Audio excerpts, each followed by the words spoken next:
Gathered here for this international conference on Ink of Centuries, the Legacy of Lithopreneurs. Our respected principal, vice principal, dean, head of the department, distinguished resource persons, esteemed faculty members, research scholars, dear students, and all enthusiastic participants. Good morning and welcome.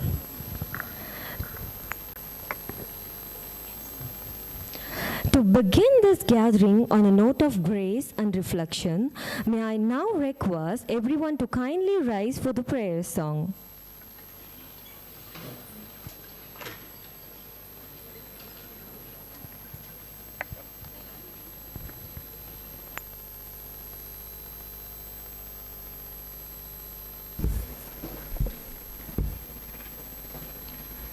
There shall be showers of blessing.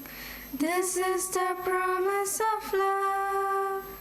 There shall be seasons refreshing, sent from the Savior above. Showers of blessing, showers of blessings we need. Mercy drops round us are falling, but for the showers we plead. There shall be seasons refreshing, sent from the Savior above. Showers of blessings we need. Mercy drops round us are falling, but for the showers we plead. But for the showers we plead.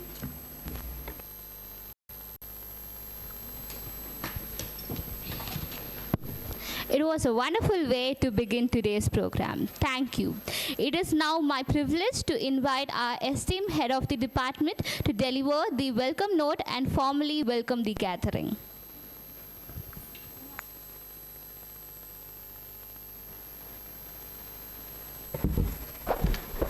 Good morning, everybody. With abundance of God's grace, I would like to welcome our erudite Professor Dr. Amit Kumar from Hyderabad and his family members. Welcome, sir. It's my privilege to welcome our Dean of Humanities, Dr. Radha, for this occasion. Welcome, ma'am. It is indeed my pleasure to welcome our other resource persons, Dr. Abhishek Puri and Mr. Sridhar Bivera in their absence. I'm happy to welcome our Dr. Kannayan, our secretary, our Dr. Jayanti and vice principals in their absence. It is happy to welcome the participants and it's really a pleasure to have you here. I would like to greet our faculty, my students and research scholars who are the integral part of this conference. It gives me great pleasure to commence our international conference, which brings together literature, books, publishing, creativity, innovation, and entrepreneurship through the neologism of lithopreneurs. This conference explores how ideas born in literature move beyond the pages of a book to create knowledge, opportunities, and meaningful change.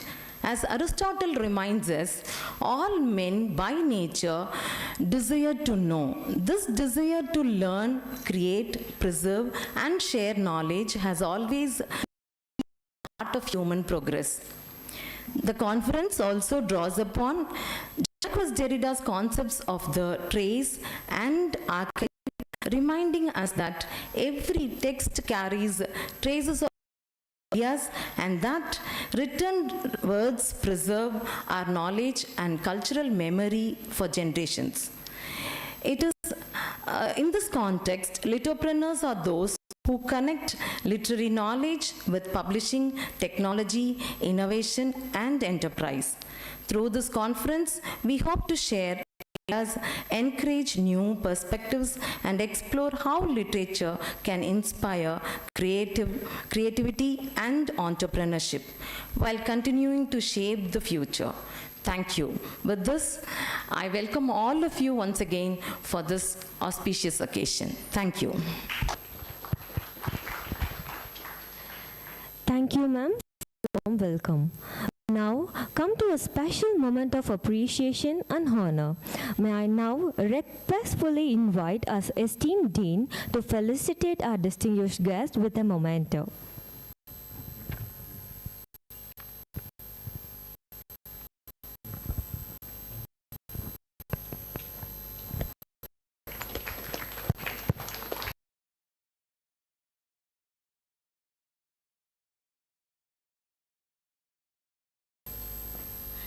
Thank you, ma'am. May I now request our Dean to share a few words of through felicitation address.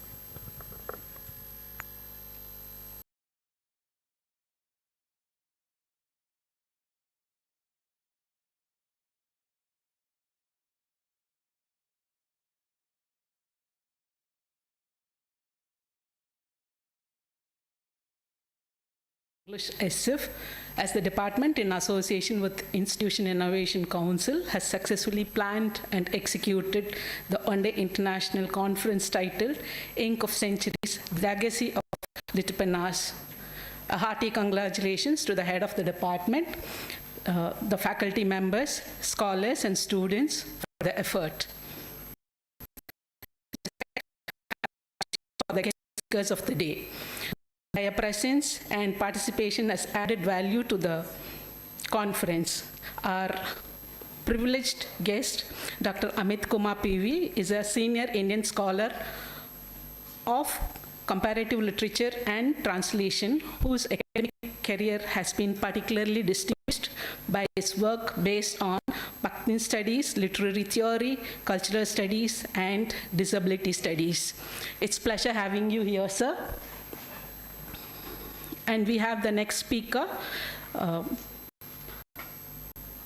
distinguished speaker, Dr. Avishesh Pauri, again an distinguished scholar from IIT Madras, where he specializes in English and memory studies, whose work brings together literature, cultural memory, identity, technology, and interdisciplinary humanities research.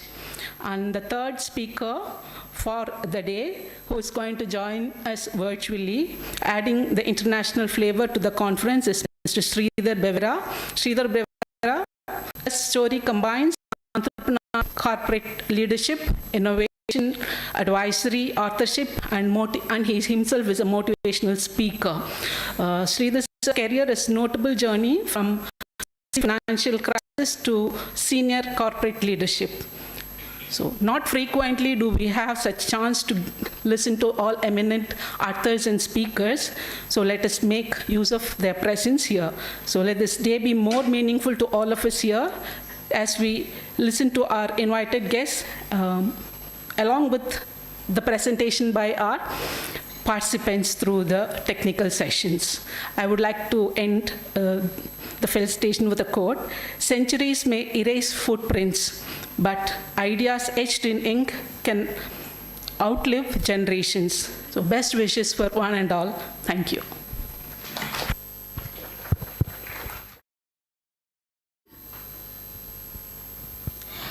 We now come to the significant moment of the program, the formal release of the conference proceedings, which brings together the scholarly contribution and deliberation associated with the conference. I request our Dean and distinguished guests to kindly release the conference proceedings.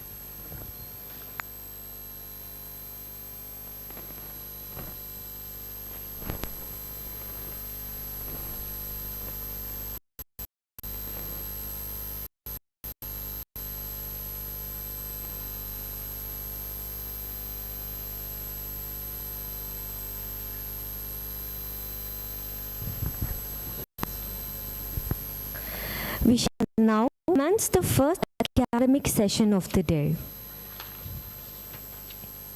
It is our privilege to have with us Dr. Amit Kumar PV, author and professor in the Department of Comparative Literature and Indian Studies at EFLU, Hyderabad, as our resource person for this session.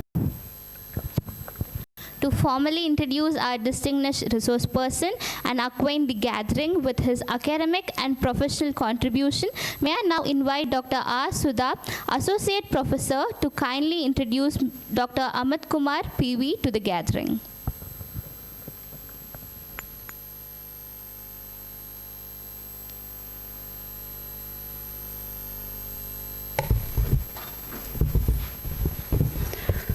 A pleasant morning to everyone present here.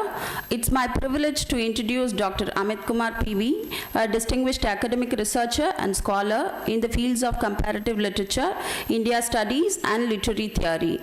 He is currently a professor in the Department of Comparative Literature and India Studies at the English and Foreign Languages University, Hyderabad, where he also serves as the director of the finishing school. He holds a PhD in English literature from the Indian Institute of Technology, Bombay, and has over 2 decades of teaching and research experience. Before joining EFL University, Professor Amit served as an assistant professor at Banaras Hindu University, Varanasi. He has also held significant academic positions at EFL University, including Director of Non-Formal Courses and Research, Coordinator of the Unit. His academic engagement include visiting fellowship at State University, USA, and DART visiting fellowship at the Technical University of Dresden, Germany. Professor Amit's research interests are wide-ranging and include Bakhtin studies, comparative literature, Indian knowledge systems, disability studies, South Asian literature, Latin American studies, memory and trauma studies, and post-humanism. His research has been published in international journals, particularly focusing on Mikhail Bakhtin's dialogic principles and their relevance to Indian literature. He is also the author of Bakhtin and Translation Studies, Article Extensions and Connotations, which has received critical appreciation in the fields of translation studies and modern literary theory. He has presented papers at international conferences across the United States, United Kingdom, Germany, Denmark, Finland, and Greece, and has delivered several keynote addresses and faculty development programs across India. Professor Amit has supervised 15 PhD scholars and has been actively involved in academic administration through various boards of studies and academic committees. His contributions extend beyond teaching and research to skill development, communication, content writing, and professional training. In recognition to his scholarly contributions, he has undertaken significant research projects, including a meta-project on disability studies in India, sponsored by the Indian Council of Social Science Research. More recently, he was awarded a special research project by the Indian Knowledge Systems Division, Ministry of Education, Government of India, on Sparta theory and image studies, extending Partihari's theoretical models to interpret image studies. With his rich academic experience, interdisciplinary scholarship, and international exposure, Professor Amit Kumar PV brings a valuable and perspective to the academic discourse. We are truly privileged to have you with us today, sir. Thank you.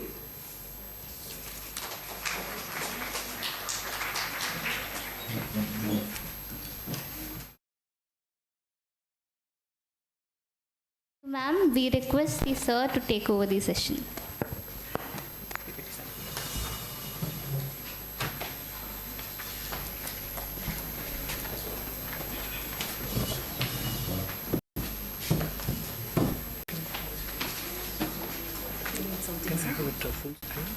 Full screen.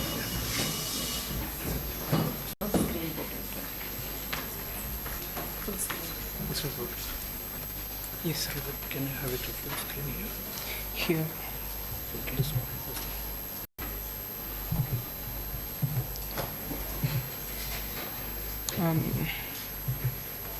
And also that, I think that's not possible.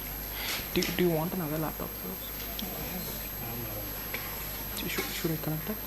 This is not possible to have a full screen. No, sir.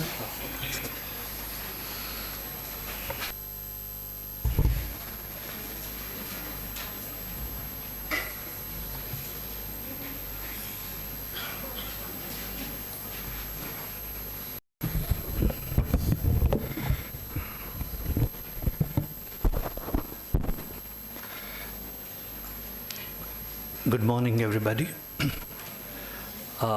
Respected Head of the Department, Professor Brinda, Dean Madam,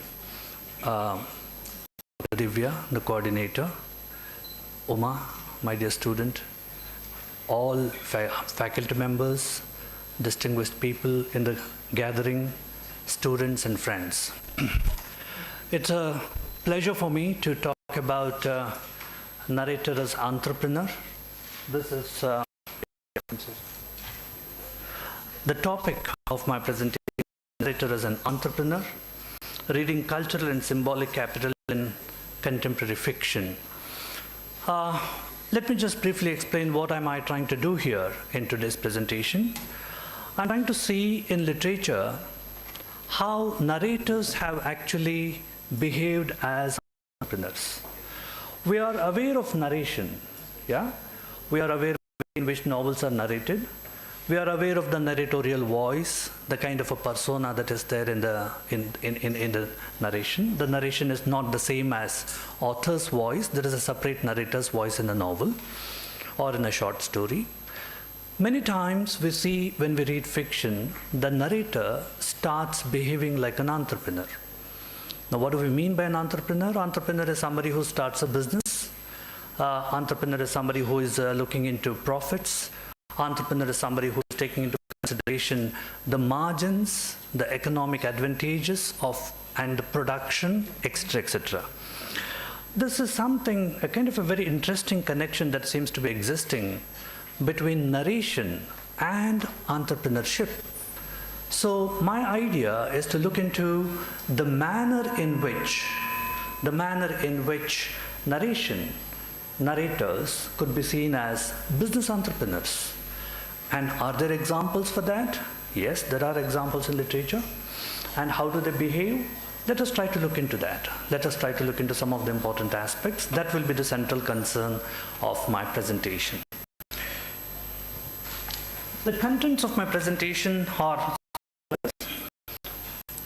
I try to begin by saying that narrators are not entrepreneurs in the conventional sense. We have a conventional understanding of narration, where the narrator comes and then narrates the story and goes out. I'm not talking about that kind of a conventional sense of narration. I'm talking about a different kind of idea where the narration to something called a transactional value. Narration is not simply limited to narrating a story, but narration generates a kind of a transaction with the reader. So the reader and the narrator get into a kind of a business deal, as it were. So this kind of a business deal is what I'm going to discuss and talk about in this presentation. So for this purpose, my dear friends, I'm going to look into a theorist called Pierre Bourdieu. Now he's a French theorist. He has some very interesting ideas, very important ideas with regard to the way in which capital functions in literature, in society at large. What do we mean by capital? He doesn't provide us with the traditional understanding of the capital as capital being something to do with money. He's not interested in that. He's actually trying to expand the definition of capital and trying to tell us that capital could be used in multiple ways. So I'm going to look into this particular idea of Pierre Bourdieu, the French theorist, and understanding Bourdieu and the different forms of capital that he has talked about. He has talked about 4 forms of capital, and the 4 forms of capital are economic capital, social capital, cultural capital, and symbolic capital. So we are more concerned about the symbolic aspect. I will try to explain all the 4 of them slowly, one by one, and look into that. Next, we will go ahead and try to look into this notion of, narrator as an investor in his own story in Adiga. Arvind Adiga's The White Tiger, I'm sure most of us know this novel. This has also been turned into a movie. I'm not surprised if Arvind Adiga figures in your syllabus. So it's an interesting take on post-liberalization India and the manner in which the narrator in this particular text gets into the act of being an entrepreneur. He's a narrator, but at the same time he's an entrepreneur. So the narrator's voice is kind of mixed with the entrepreneurial voice. So this is interesting to look into this, how the narrator behaves like an entrepreneur here, like a lit-opreneur, you're trying to say. So narrator as a knowledge entrepreneur. In the second text that I'm going to talk about, this is from Pakistan. Mohsin Hamid is the writer, and Mohsin Hamid is known for this novel, The Reluctant Fundamentalist. Apart from that, he also has written a good number of other books, and this particular book, How to Get Filthy Rich in Rising Asia. Rising Asia because Asia is developing economy. So you have how to become rich in Asian countries. So it's kind of a novel, of course, but then it is like a manual. It is like a business manual. It provides us with a lot of information as to how the narrators in that sense start behaving like an entrepreneur. So that's another important text that we are going to look into. The third one is narrative as persuasive capital. Persuasive capital, in the sense, narration could be used for the purpose of persuading people to get into this. Yeah? So narration as persuasive capital, which is there in Martin Amis. Martin Amis is a British writer. You have this text, Money, a Suicide Note, published in 1984. It's a wonderful book, again about money, entrepreneurship, and the way in which business establishments work. What actually happens here is the person is already very capable in the beginning of the novel, but then over a period of time, you see that there is a deterioration. There is a deterioration of wealth, and when the first two novels are about rising capital, in the last novel we see that there is a decline in the capital, and there is a kind of a decline in the status and things like that. So with that, a couple of concluding observations, which will be the last part. Okay, let me begin with the first one now. Narrators are not entrepreneurs in the conventional sense. Well, no writer is an entrepreneur. We are using this particular term in a very metaphoric sense. We are trying to see the behavior of the narrator like that of an entrepreneur. The narratorial practice like that of an entrepreneurial venture. Writing the text or narrating the text as a kind of a business establishment. So that is what we are trying to look into here. So in that sense, let me just make it very clear that in the literal sense, they are not entrepreneurs. They're actually, in a metaphoric, extended sense, you see that there is a certain kind of entrepreneurship that gets into this particular notion. Okay, we have narrators. We are students of literature, many of us here, and we know about narratology. And in narratology, there are a good number of theories, of course. I'm just going to use two theories here. Wainsey Booth, Wainsey Booth is fantastic when it comes to the rhetoric of fiction. And Wainsey Booth says that a narrator, through her or his rhetorical resources, seeks to impose her or his fictional world upon the reader. What does the narrator do? The narrator imposes her or his fictional world upon the reader. So that means the narrator is trying to present us with a certain view and trying to say that the reader should be in a position to accept this particular view. So there is an imposition, but that imposition is very convincing. How does it become convincing? It becomes convincing because of the rhetoric, the language resources that are actually used. It pulls you through the text, and it provides us with a worldview, and it kind of presents us with an idea that whatever is being narrated becomes acceptable. So the reader is in some sense cheated. The reader is in some sense being, made to accept the worldview of the writer, of the narrator. So that is done through various linguistic resources, various rhetorical resources. So that is what we see here. Wenzibo tells us that narrators are basically strategic storytellers, very strategic, very capable, extremely intelligent kind of storytellers. They don't simply tell a story like a plain fashion. They use techniques, they use methods, they invent approaches. These approaches are the beauty of literature. And these are the approaches that actually make literature very convincing and highly readable. Yeah? So Wenzibo talks about a strategy of narration. And then we have Gerard Genett. Yeah? Gerard Genett is a structuralist theorist. And he has a very interesting kind of an idea, interesting take on this. And he has this book called Narrative Discourse and Essay Method.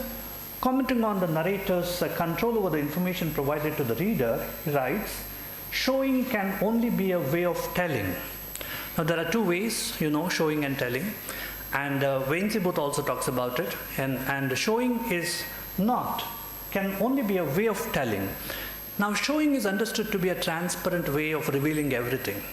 Now he comes into the picture and then tries to say that showing, that is narrator's showing of the story, is not completely revealing everything. It is not like, transparent disclosure, but it is also a way of telling. When you tell, you only tell what is required. And that idea of telling is captured in showing itself. So when you show a narration, let us imagine a director. A director shows only those things which are required in the movie. So in a very simple way, a narrator will show only those things which are required. He will not tell you the whole thing. He or she will not tell you the entire thing. So there is a strategic editing. There is a strategic cutting of the ideas, and then there is a strategic kind of a way in which things are narrated. So this is what we see. This is what Gerard Genett tries to tell us in this particular idea. Gerard Genett brings in this particular notion and then tells us about the way in which narrators behave. They behave in a very strategic manner. They are not to be trusted. Remember what Lawrence says, trust the tale, not the teller. Yeah? D.H. Lawrence, it's a very famous statement. Trust the tale, not the teller. Okay, whether we should trust the tale also is a question. Anyway, that's a different issue. Let us not get into those kinds of postmodern intricacies. But for the purpose here, it would be enough for us to understand that showing can be only a way of telling. It is telling because when you tell, you curtail.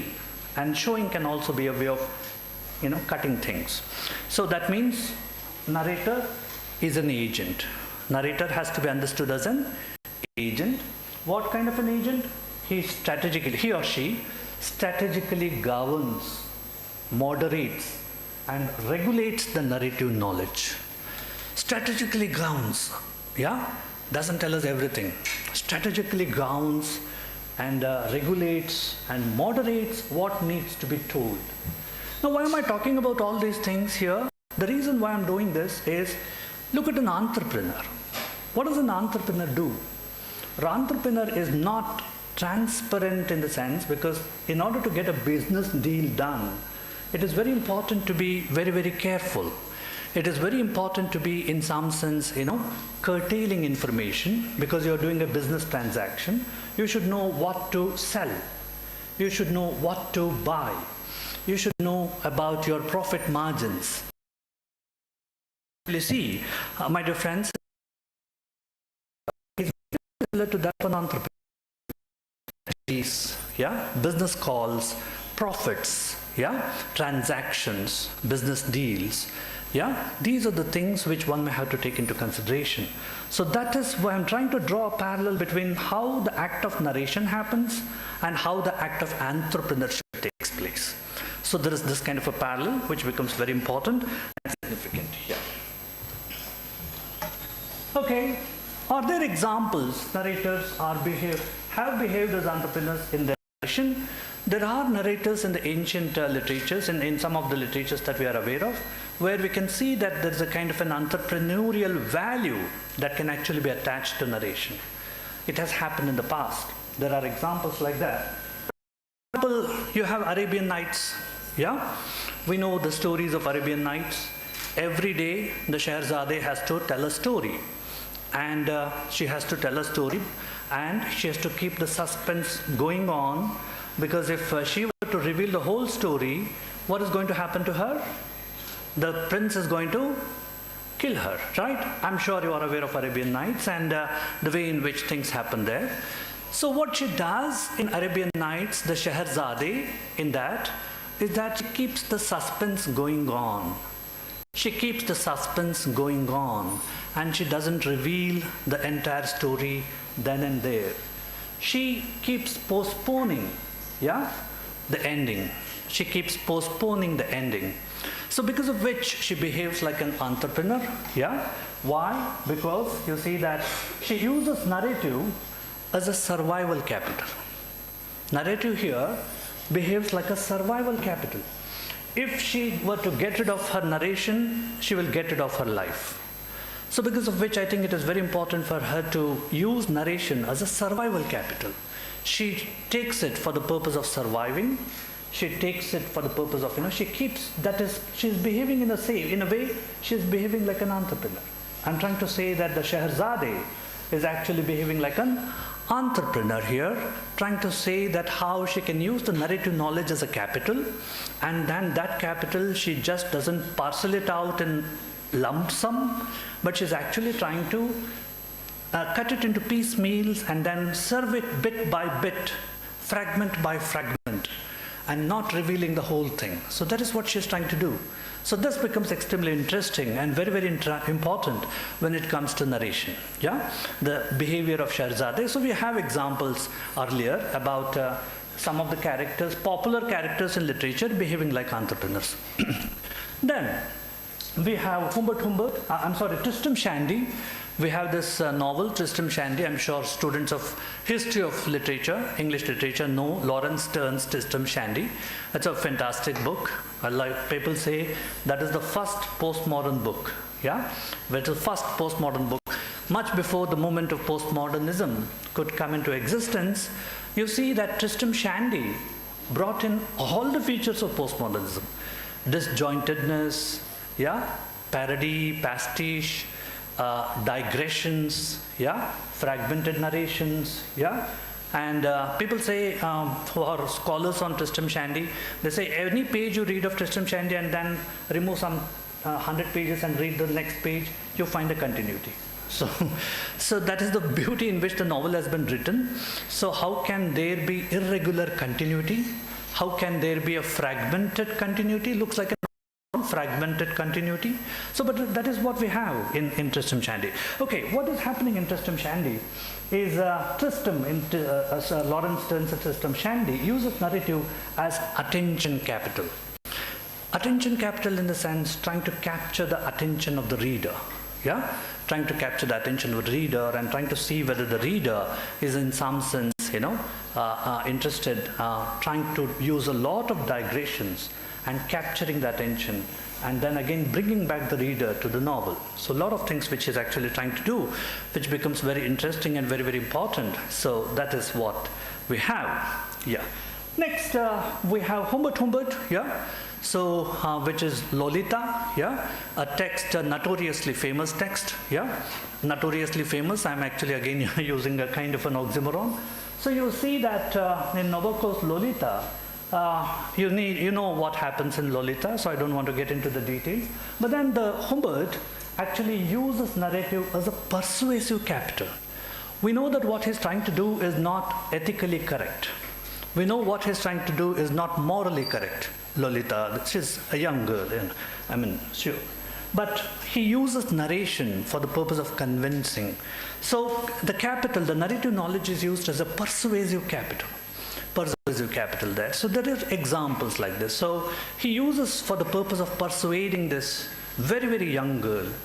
Yeah, so that kind of a situation is something which is there in literature, which has been understood, and we are not getting into the ethics of it. We are not talking about the ethicality, the issues like that associated with that. But then my concern is to see how narrative knowledge could be used as capital.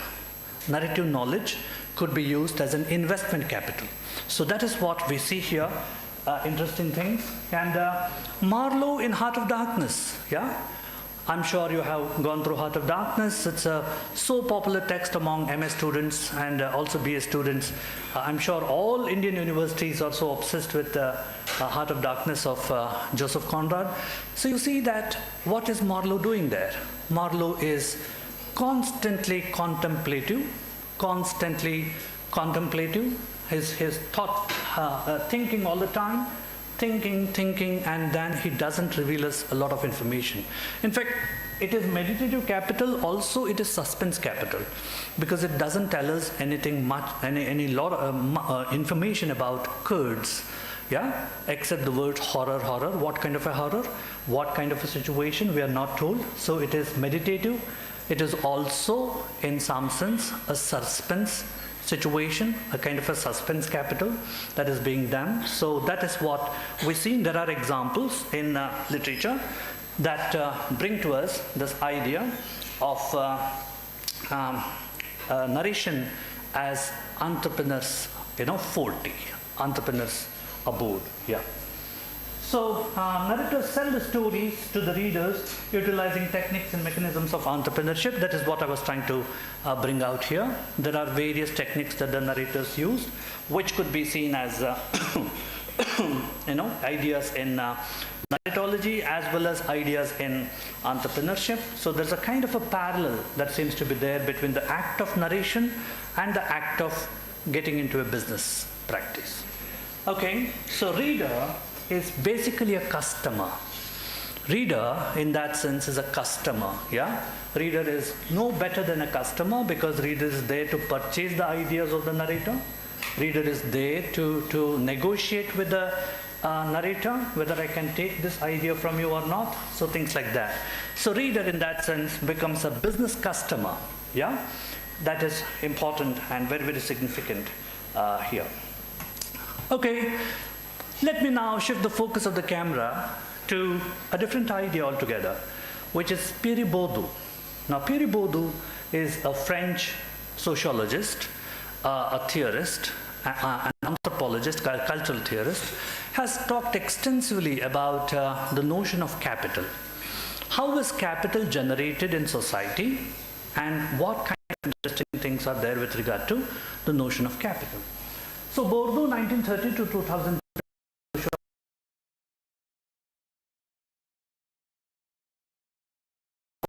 Question and trying to answer that question.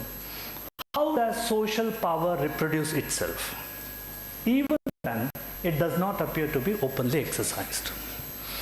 Even when the power is not being exercised, power seems to be multiplying. How does that happen? How does power multiply even without power acting in a forceful manner? Power is not behaving in a dictatorial way. Power is not, in fact, sometimes not doing anything. Power is just there at the center. But even then, power controls,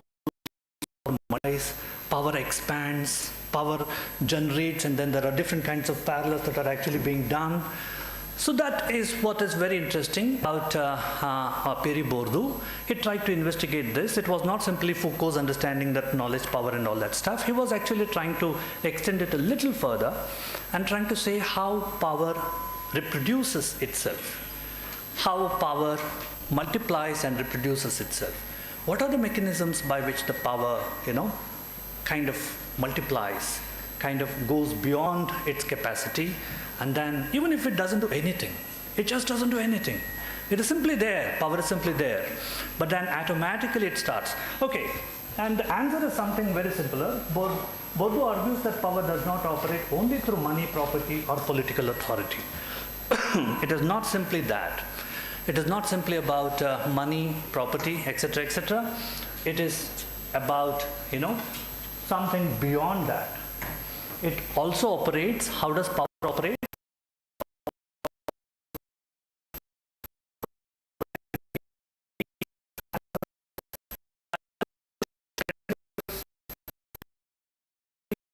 Connections. So this is the reason why power multiplies. Power is not something like, bring the military and ask people to do this. No, it's not the case. Power multiplies through various factors that are utilized for the purpose of expansion of power. They are education, language, taste, mannerisms, cultural knowledge, reputation. Yeah, important I'm to talk about it. Social connections, yeah, networking. Networking establishes power in a very interesting way. So, yeah, you see that WhatsApp networks, there's an admin, yeah, so it talks a lot about that. So, okay, according to Bourdieu, capital is accumulated labor. He defines capital, there is an accumulated labor in its materialized form or incorporated embodied form. So, there are two ways you can actually understand capital as labor, either in the materialized form, in the form of physical form, or in the embodied form, that is something which has been internalized, something that has been internalized into the system, and then capital can behave in such a way. So there are invisible forms in which capital can actually be made to work. Yeah, capital need not be only in the physical form, like what Marx would say, the labor force all the time. He said it is not that, but there is a way in which embody, yeah, we embody things. So he said that there is this particular thing which could be appropriated on a private exclusive basis by agents or group of agents, enables them to appropriate social energy in the form of reified living. So the social energy in that sense could be triggered. The social energy triggered by utilizing these material forms of labor as well as the embodied forms of labor. Both the two can be brought together, and there is a way in which one can actually use power for the purpose of acting without obvious traces of acting. Yeah, it can invisibly start acting, and it can multiply. So there are theories, very wonderful theories about the way in which power functions, my dear friends, and that is what we see here in Pierre Bourdieu. Yeah. Okay, Bourdieu goes on, and he talks about there are 4 forms of capital. Yeah, we know capital as only one kind of a thing, which is wealth, which is money, which is kind of that thing. But then he defines capital in 4 different terms. Economic capital, referring to money, property, material resources. Okay, I have a huge bungalow, for that matter, I have economic capital. Cultural capital, which is knowledge. You have cultural capital, basically knowledge, skills, dispositions, and competencies. You have these skills, then skills could be seen as a form of capital.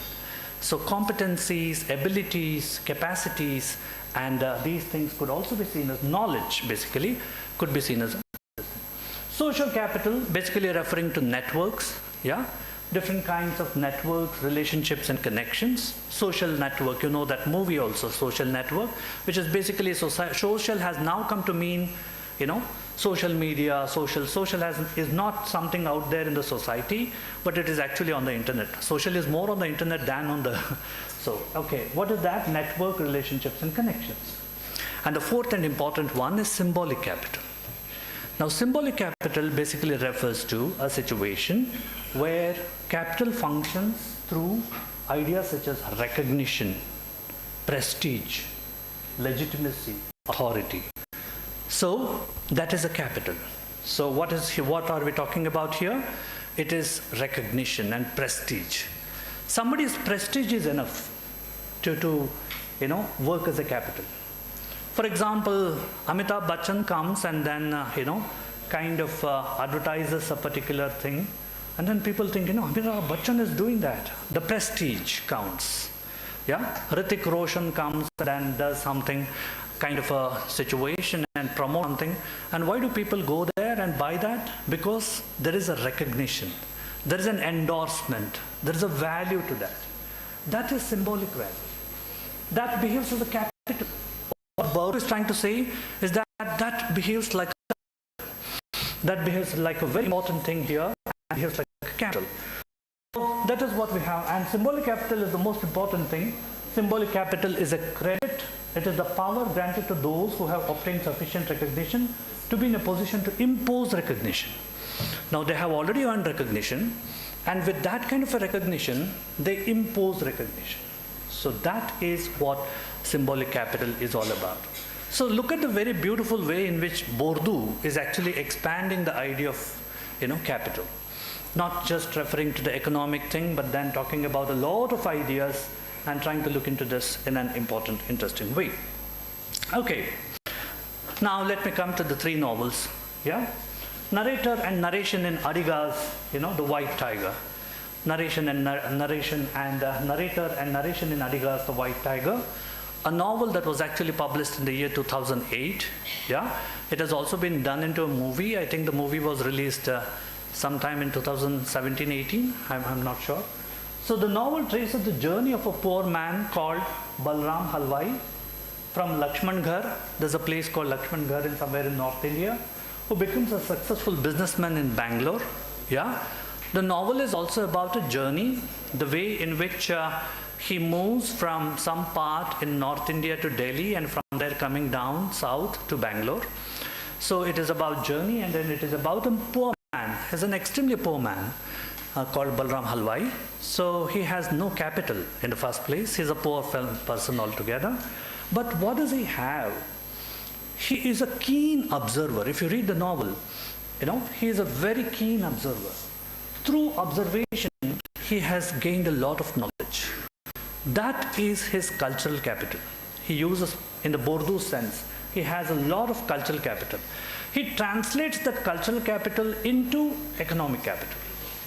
And through economic capital, he develops the social capital, which is networking. And from social capital, he gains that symbolic capital, which is prestige. So it's a very interesting way in which narration actually happens. So the narration is in the form of letters to the Chinese premier, Wen Jiabao, who is visiting India. The Chinese premier is going to come to the country, and then he is writing letters to the Chinese premier and trying to tell the Chinese premier that we have a lot of entrepreneurs here. Yeah, entrepreneurs here in India. So Balram realizes that obedience and hard work alone will not earn him wealth. Yeah, obedience and hard work alone will not be in a position to earn him wealth. So he thinks of things that are beyond obedience and hard work. Yeah, he creates a business in Bangalore. Yeah, and he creates a new identity, creates a very new identity, and he attempts to control how the reader judges him. So like a narrator who controls the business deal, he controls the reader's attention. He makes the reader, think about him in a very positive manner. Now, what has he actually done? For those of us who have read the novel, he has killed. He has committed a crime. But the way in which he has killed his own boss, and he has accumulated the wealth, and then become an entrepreneur. But then the way in which he justifies the killing in a kind of a situation because of his poverty, and he doesn't provide us any scope for the sense of guilt to come over, the sense of guilt or redemption, no question arises. So he is convinced that whatever he has done was a necessity, So he attempts to control how the readers judge him, so that is what we see. Yeah, narration as an entrepreneurial venture in Arrigha's The White Tiger. Balram Halwai, first person narration, the narrator as entrepreneur. In fact, the narrator himself is the entrepreneur there. He is an entrepreneur, and he starts developing a huge business. And the movie is also very beautifully done. If you watch the movie, where I think Rajkumar, so Rajkumar has done the act. Has done the role of Balram. I'm sure it's available on Netflix and places like that, which you can actually watch, and I'm sure if you prescribe this particular novel, it would be a very interesting take on the way in which business and narration go together. Okay, to the making of self as an entrepreneurial project. So he makes his own self. He's a self-made man, and he markets himself. one of the important things about the novel is that he markets his own self. Yeah? Creates, manufactures self, markets self in the sense of his own self. So from Munna to a tea shop worker, he becomes a driver, a servant, a murderer, an escapee, and ultimately an entrepreneur. This is the journey of Balram Halwai. In fact, he hates his own name so much that later he changes his name and then he becomes, I think, Ashok Sharma, something like that. And people were also talking about why he becomes a Sharma from Halwai. That is again a matter for a different kind of a discussion. We will look into that later. So narration, he becomes a salesman. Narrator as a salesman, he sells his intelligence, experience, interpretation of India. His interpretation of India carries a lot of value because as a business entrepreneur, he has his own way of looking at India. So he sells the India story to the Chinese premier, the India story. He markets the India story. Okay, then his credentials and his own story. Narration becomes branding. Yeah, he's actually branding his own stuff. He makes a brand from Balram Halwai to the thinking man, and he becomes that rare species which he calls himself. He is the white tiger. The white tiger is a rare one, yeah, and tiger symbolic of that Bengal tiger, and one of its kind. So, and just as the way a tiger doesn't repent for its actions, he doesn't want to repent for whatever he has done. So things like that. So that is what. Narration as branding, and Balram Halwai as a thinking man becomes the white tiger, which is symbolic. Here comes the symbolic value. Once he becomes the white tiger, he gains that symbolic capital, the kind of a symbolic capital. So, narrator as a producer of knowledge, he produces knowledge, information becomes value, whatever the drivers think, he understands. He's a keen observer, as I said, a keen observer, and he turns his knowledge into something extremely beautiful. How money circulates, he talks about that, how money circulates, understands that very well. And he also understands how he can use power to manipulate people, how he can actually use power to manipulate people. Yeah. Some of the quotes from the text that actually justify the manner in which he becomes an entrepreneur. Mr. Jiaobao, that is the Chinese premier, he is writing letters. So, Mr. Jiaobao, Your Excellency, when I heard you were coming to meet some Indian entrepreneurs, I just knew I had to email you. Our nation does have entrepreneurs. He's trying to build an image about India, and then slowly he's trying to create a space for himself. Yeah, I'm also an entrepreneur. The nation is entrepreneur, I'm also an entrepreneur. So he's slowly trying to create that kind of a narration and bring this, his own story. This is just the way an entrepreneur thinks. Entrepreneur writes, and here is the narrator as the entrepreneur. So today, I'm a celebrated entrepreneur. Yeah, in the Silicon Valley of India, that is Bangalore, of course. And I offer to tell you, free of charge. Look at that, free of charge. These are the ways in which entrepreneurs speak. I'm not going to charge you anything. If you get Netflix for the first 3 months, no charge. Yeah, or Amazon Prime for the first 3 months, no charge. But then double charge. So I offer to tell you free of charge the truth about India by telling you the story of my life. The story of my life. Yeah, he's going to tell the story of my life in the sense I'm going to parcel out information about my own situation. My story is the India story. Yeah, just as you have Salim Sinai in Midnight Children, yeah, trying to say that I'm handcuffed to history. I'm handcuffed to history. In a very similar way, you see that my story is the India story. So he parcels out that, and there are various interesting things that are there. Let me come to Bordeaux. Yeah, Bordeaux's propositions. Bordeaux has this very beautiful thing about the white tiger, Bordeaux's about the capital. Balram's journey from lack of capital to a creator of capital. You see, he has no capital to begin with. But then towards the end of the novel, you see that he's a wealthy entrepreneur. So he uses cultural capital, which is knowledge. That's all he has. He has no money. He has no economic capital. So he has only that cultural capital, which is experience and observations, yeah, things like that. So knowledge, skills, and competencies to gain economic capital, which is money.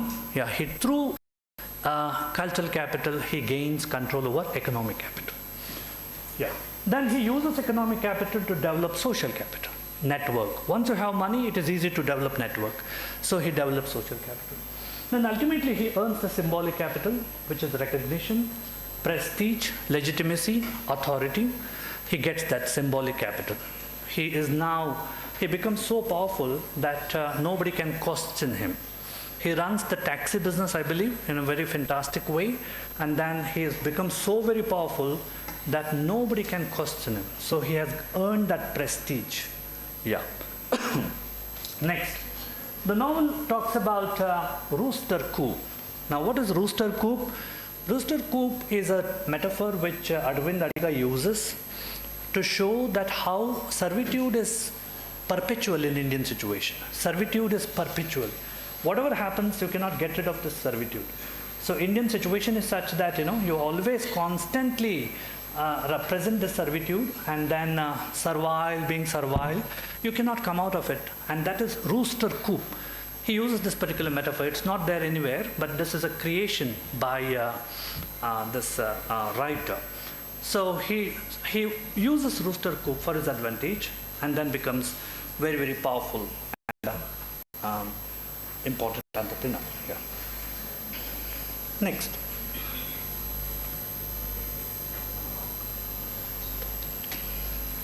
Yeah. Now we have narration and how to get filthy rich in rising Asia. Now this is another important novel written by Mohsen Hamid, and very beautiful novel where you see that there is an unnamed protagonist. Yeah? Okay. I think there's an unnamed protagonist. The protagonist, we don't know who is the protagonist there. And he's a victim of economic inequality. This is actually in Pakistan. Yeah, we know the novelist is a Pakistani. So, but we are told about some part of South Asia. We are not told about. So, he moves to the city and realizes that calculated opportunism will be converted into economic advancement. Calculated opportunity. We have to take calculated risk, we say that. It comes from the entrepreneur's language. So, calculated opportunism could be converted into economic advancement. So, we see that happening here in how to get filthy rich. Yeah, it is possible for you to become filthy rich. That's something which is there. And you see that he marries the pretty girl.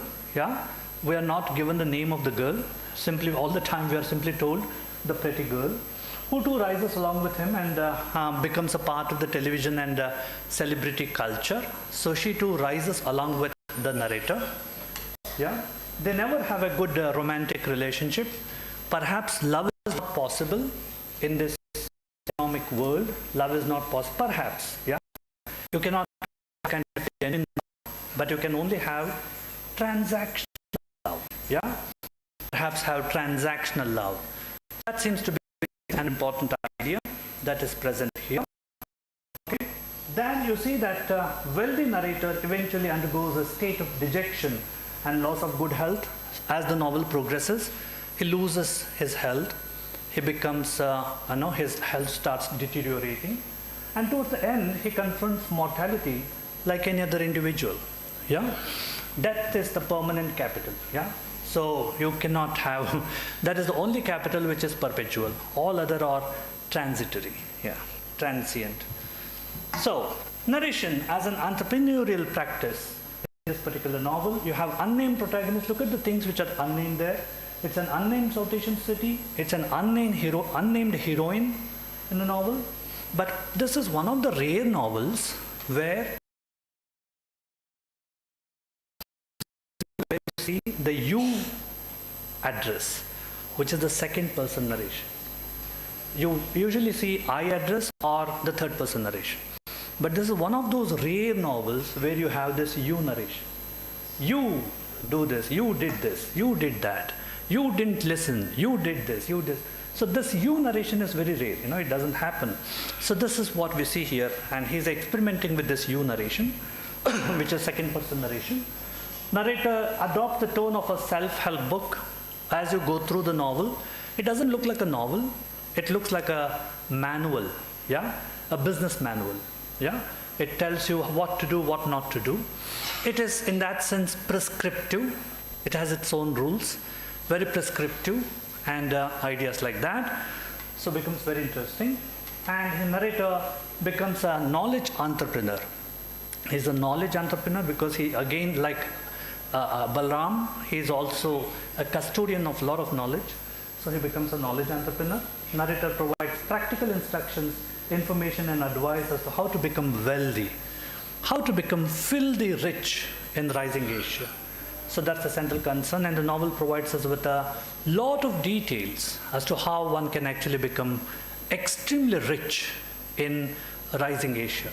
Now, rising Asia is the most happening thing. This decade has been seen as the Asian decade. Yeah, the other centuries, this century rather, is seen as 21st century, is seen as the Asian century, because in the previous things, when the colonizers expanded, those were their centuries. So economic things go in cycles. So this particular century seems to be the Asian century, and probably next one could be the African, who knows. So okay, some of the quotations that are there in this particular text.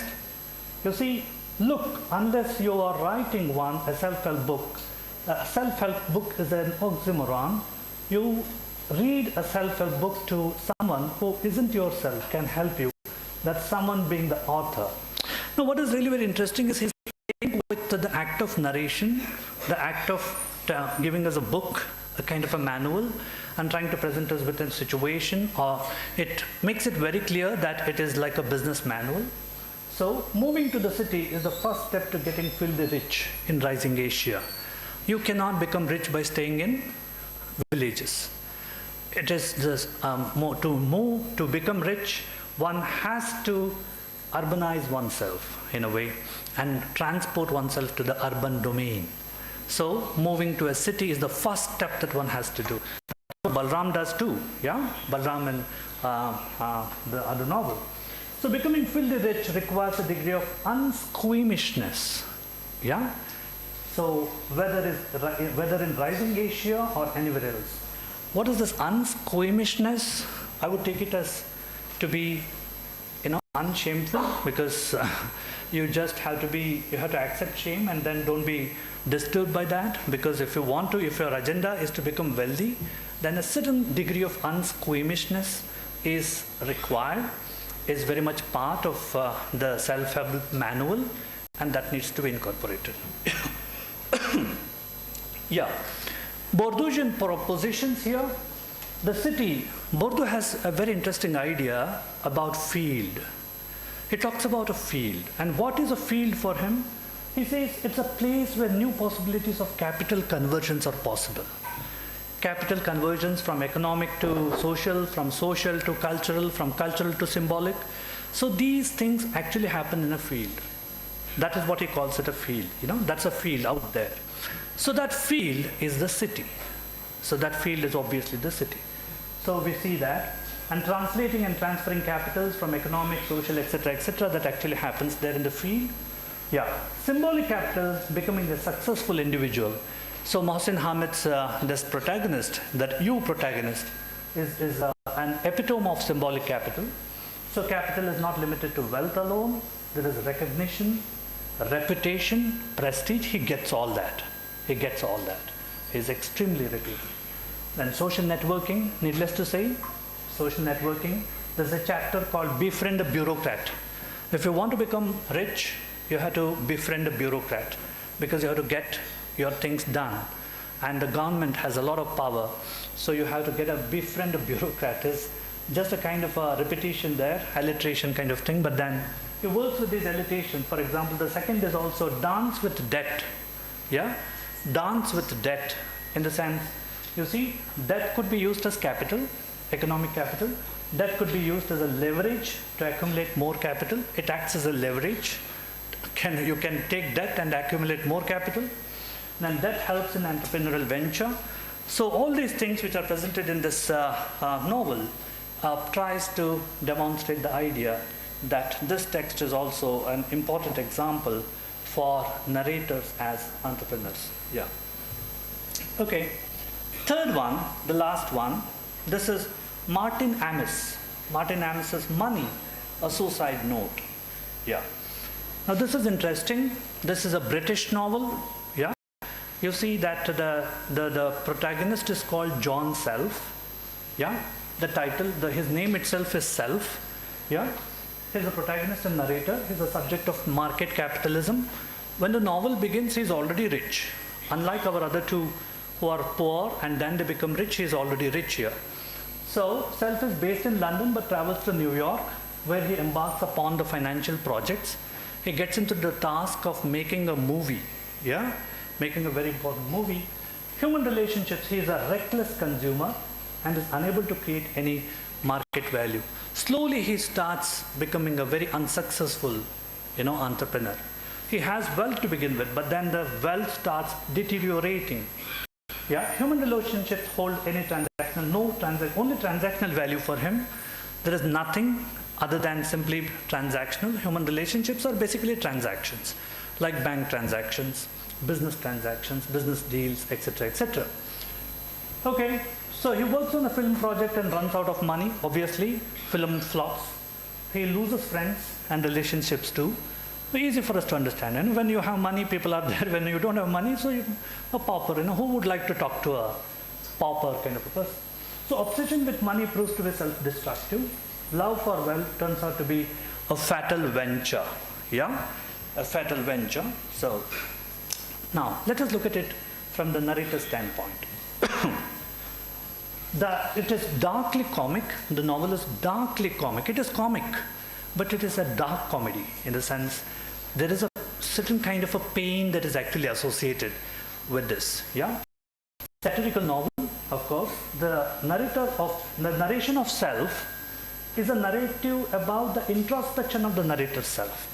The narration of Self, that is the proper noun Self there. Yeah, his name is John Self. So the narration of Self is a narrative about the introspection of the narrator's self. So there is an irony there that I think that's the reason why his name is called Self there. Yeah. So narrator has self-marketing, of course. He is an advertisement specialist and he uses advertisement as an important thing. And, he is a broker of commodities. Narrator he is advertising several things because what does advertisements do? They're brokers of commodities. Yeah. So relationships as commodities, all relationships become commodified, even sex becomes a product, yeah, so treated as a commodity. Unlike Adidas Balram, Amis's Self is a failed entrepreneur, so he is not a successful entrepreneur but a kind of a failed person. There's a constant act of persuading the reader, yeah, trying to ask the reader to please understand this, persuading the reader, that becomes very important here. Okay, some of the quotes that are very interesting in the text. But my life is also my private culture. That's what I'm showing you after all. See, look at the word showing, we talked about it. That's what I'm showing you. So showing you after all, that's what I'm telling you into, my private culture. It's kind of very, very narcissistic in a way, trying to emphasize this idea of my life, my private culture. Look at the way in which the number of times the first person is getting repeated there. I am showing you, that's what I am telling you, and my life, my private culture, that is an obsession with the self. Yeah? That's why he is narcissistic. Yeah. Money is the only thing we have in common. Dollar bills, pound notes, they are suicide notes. Money is a suicide note. So that's a very poignant statement which is there in the novel. Money is a suicide note. The more money that you have, you are digging your own grave. Now, I don't know whether that is true because there's so many wealthy people around the world and living happily, but then this novel is just a kind of a commentary about the way in which we have, yeah. Addressing the reader as the narrator states, and you hate me, that is reader, okay? He's telling the reader, and you hate me, don't you? Yes, you do. So he's trying to tell the reader that, hey reader, you're reading my novel. Don't you hate me? Yes, I know you hate me. But even then, read my story. Read my story, yeah? Even though you are hating me, I don't mind, I don't give a damn. But I am what I am. So let me tell you my story. So, okay, Bourdieuian postulates here in this text. Inverting Bourdieuian pyramid, here you see that he has the symbolic capital, and from there he loses symbolic capital and comes down to social capital. He loses that. Then he loses cultural capital. Then he loses even the economic capital. Okay, so identity is a commodity that requires continual promotion. Identity is a commodity, you have to constantly market your identity, and you have to promote your identity. You have to market your own identity, create a brand, and then market it all the time. So it is identity works as a commodity here. So that's important. So self is a poor seller of himself. Yeah. Narrative performance as capital. He thinks that he can use the narrative performance and then use it for the purpose of capital generation, but he miserably fails there in that sense. Yeah. So self is a poor seller of himself. So he cannot sell himself. Interestingly, so that's the reason why the novel is a dark comedy. It's a satire. Yeah. Interaction with the reader as a transaction. Of course, we have been talking about it all the time, how there is an interaction that becomes transaction. Debt appears to be the much bigger capital than all the other forms of capital. So he is also a victim of mortality, and ultimately one has to die. So ultimately, the ultimate truth of human existence is death. So that is what we have. I'm concluding now. So what is it that I'm trying to do here in these many things here? The argument that I'm trying to make here is that interpretation of narratives from the propositions in economics and entrepreneurship provides a new dimension concerning narrative capital. We should understand narration as capital, and we should explore narration in the form of, by looking into the postulates of economics and entrepreneurship. That will definitely provide us with a new dimension. It will open up a new field of inquiry. There is also something called economic criticism that takes into consideration these ideas. But having said that, this is an important proposition that one can take into consideration. Okay? So the argument which I'm trying to make is economics and entrepreneurship could be used for the purpose of providing plural dimensions towards understanding literature. Next, narrators could be understood through the lens of entrepreneurship, of course, both in literatures of the global south, that is India and Pakistan being part of global south, and also global north, the Britain and the UK and the USA. Now we have two novels about India and Pakistan, Arvind Adiga's White Tiger and Mohsen Hamid's How to Get Filthy Rich in Rising Asia, and one novel that is Martin Amis's Suicide Note, Money a Suicide Note, which talks about Britain and America. So bringing in this particular dimension, it is also important here. So it is possible for us to look into the economics for both global south and global north. So economics provides us with some interesting yardsticks for understanding things. Next is Bourdieuian symbolic and economic capital have immense significance in analyzing literary and cultural texts. Of course, that is what we try to drive home. Bourdieu plays a very crucial role, and we have tried to look into that in multiple situations. Narrators as entrepreneurs help us reconstruct economic historiography. So just as literature could be used for the purpose of historiography, economics and literature could also be used for the purpose of economic historiography. The history of economics of countries could be rewritten through narrations. Narrations can provide us with an opportunity to reconstruct economic histories. So that is one thing which entrepreneurship will provide us with. So we can do that, and the excavation of these novels, inquiring into these novels will help us provide us with that kind of a interesting dimension. Next, narrators, okay, through their rhetorical devices and storytelling strategies, narrators acquire the status of litopreneurs, so which is the theme of this particular conference. Yeah, through their different narrative strategies, it is possible for us to develop this whole idea concerning litopreneurs, which is an interesting neologism that you have coined, I believe. I think you must have used it, and it makes a lot of sense and makes a lot of meaning, carries a lot of meaning.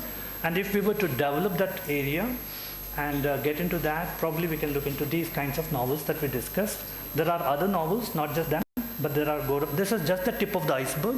There are so many novels that actually talk about business ventures.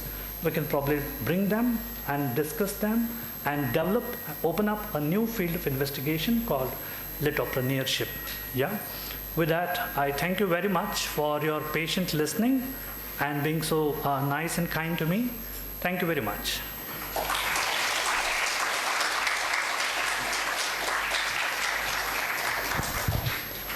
Thank you, sir, for that insightful and enriching. We shall now open the floor for a brief question and answer session. I invite the members of the audience to make use of this opportunity to interact with our resource person.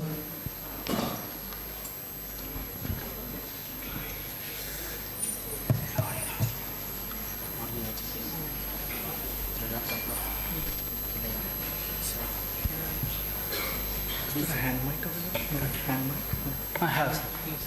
Okay. I just sit there and answer. Oh, okay, no problem. It's okay.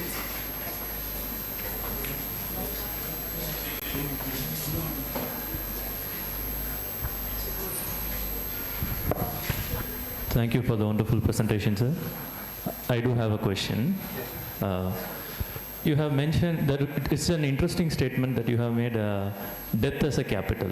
Can you explain it on more, sir? Because usually our notion is death is end, so it's a loss of capital. Yeah. So how it is related here, sir? Well, I was actually trying to see how death is something which is very, very permanent, and it has a lot of value, not just economical value, but also other kinds of values. It is in that sense that I was actually using death as a capital, in the sense, capital, I'm playing on the word capital there, trying to say that something which is huge and immense. It is not just in the sense of money. When we talk about capital punishment, we are using it in a certain different sense. And capital as in the something as a very prominent one, capital of a city, capital in that sense. So there are several ways in which we can actually understand the word capital.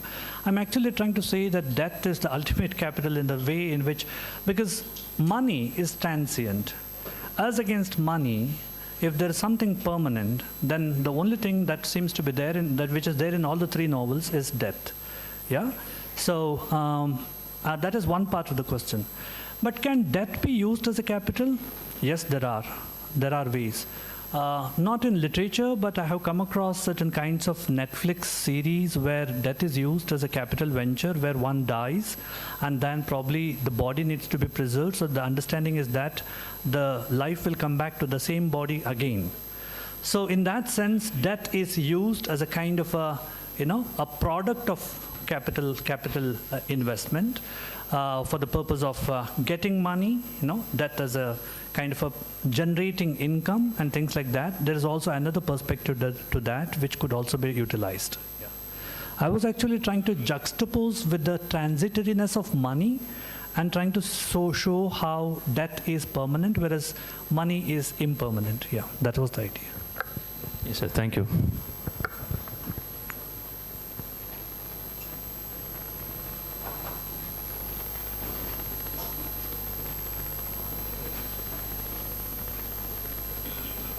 Good morning, sir. You mentioned here rising capital and declining capital. Could you explain the rising capital and declining capital, sir? Okay. Rising capital is accumulation of wealth, which is actually happening in the global south countries are in the process of accumulating wealth and becoming bigger economies. Now, what is actually happening in the developed world? They have reached a state of saturation. Yeah, France, England.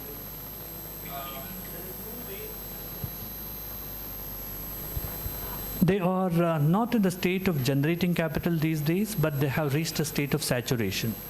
So there, what is actually happening is there is a decline of capital. Yeah, the per capita income has reached a particular status and beyond which it is not going above. So in the case of Asian countries, it is still rising. So rising capital in that sense is the value of capital is increasing. Decline of capital is the value of the capital is actually decreasing, which is actually happening in the global north. Global north. Look at UK now. UK is under severe debt. America too is under severe debt. Not many people are talking about it, but then once the debt comes to light, it will be a problematic situation for them. So this is declining capital. On the other hand, we have rising capital in rising Asia. Asian countries are all still rising. And they will continue to rise for the next, I think, 50 years, 40, 50 years. Look at the stock market, the way in which it is, of course, it is improving day by day. So that is what I mean by rising capital. And what about India, sir?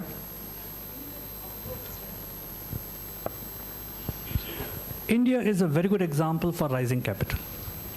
Very good example for rising capital. And in the next 20, 25 years, capital value is certainly going to rise in India. No doubt about it. There is Indian economy is going to improve and a lot of infrastructure facilities, etc. So Thank you.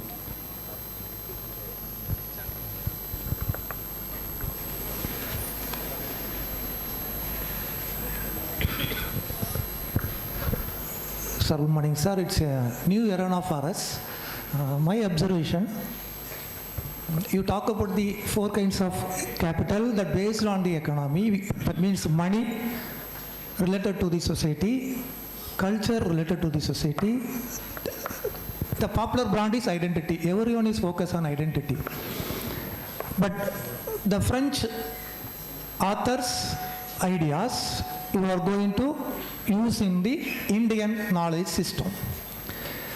My question is that all the four capitals, it itself concentrates on the Marxist ideology of equality for everyone. That means Marxist ideology. In my knowledge, in my little knowledge, Ratan Tata, he had his own identity. His principles is an essential one for the benefit of not only for their employees but also society. If there is any similar ideas like Marxist or capital ideology, are we able to apply based on the propositions of Pere? If there is any idea, sir. any idea concerning what? Yes, are we able to apply these Marxist ideology like Ratan Tata in the quotes of Pere, the French philosopher you are referring today? Okay. See, look at that. I think Ratan Tata is not a Marxist. He is a capitalist, and he is very much into the process of accumulating wealth. So there is something called corporate social responsibility, which is CSR, because of which they get into the act of part of the profit is being distributed. That all capitalists do. So that should not be understood as a Marxist idea. He is very much a thorough capitalist, and he has been getting into capitalist venture one after the other. Throughout his life he did that. So the idea which Pierre Bourdieu is trying to say is not the same as what Marx was trying to say. Bourdieu's understanding was with regard to capital, and Bourdieu was trying to say how there are different forms of capital. Not simply economic capital, but there are different kinds of situations. Bourdieu was trying to understand how power multiplies itself without any interference. So that was the central idea there, and he tries to say it happens because of cultural capital, social capital, symbolic capital, and things like that. It was not in any sense of the term trying to bring equality. He was not a propagator of that. He was actually trying to see how capital functions in a society, how capital operates in a society. What are the mechanisms and strategies by which capitals work? That was the central concern for Bourdieu. Yeah. Thank you, sir. On behalf of the organizing committee, I extend a heartfelt gratitude to our esteemed chief guest, Dr. Amit Kumar PV, for graciously accepting our invitation and sharing your insights on how narrative knowledge could be used as capital. The mechanism in which power goes behind its limits, capacity, and operates through knowledge, social connections, language, and various manners. The four forms of capital and how narrator's voice is mixed with entrepreneur in the select novels White Tiger, How to Get Filthy Rich in Rising Asia, Money, a Suicidal Note, through Bohemian Proportion, which links with the legacy of lithopreneurs, value to today's program. Your inspiring words have truly enriched this occasion. Thank you, sir.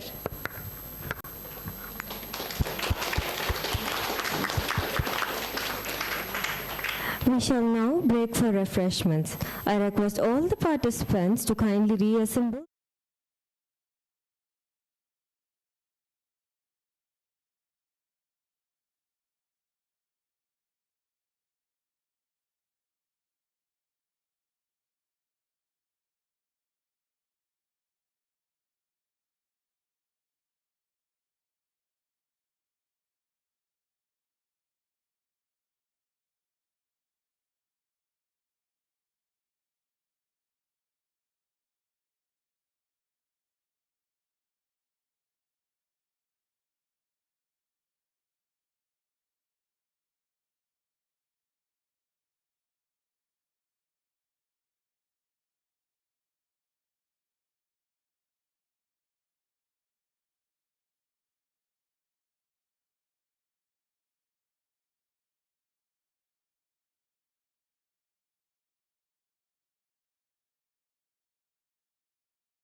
is it audible and can you see the audio? Yes, I think I can. Yes. Yeah, they are assuming after break. Okay.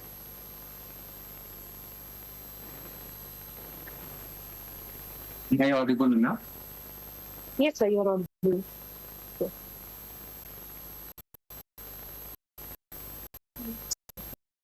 There's a session break.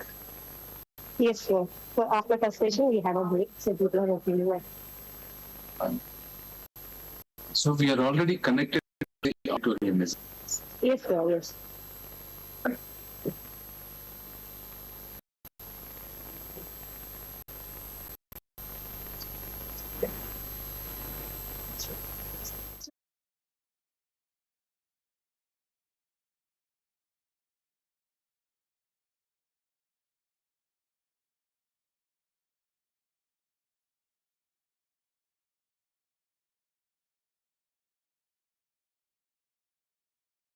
You and your auditorium is ready, then we can. Yes, sir. Welcome back, everyone. I hope you had a refreshing break. We shall now proceed to the next session, which will be conducted in an online mode. We are pleased to have Mr. Sridhar Bivera, author, entrepreneur, innovation advisor, UAE, to have with us for this session. To formally introduce our resource person and highlight this academic and professional contribution, may I invite Dr. Mohana Sundari to kindly introduce Mr. Sridhar Bivera to the gathering.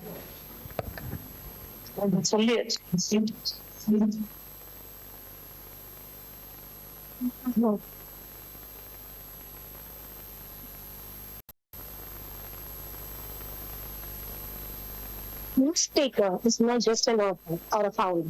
It proves that your first job does not define your final destination.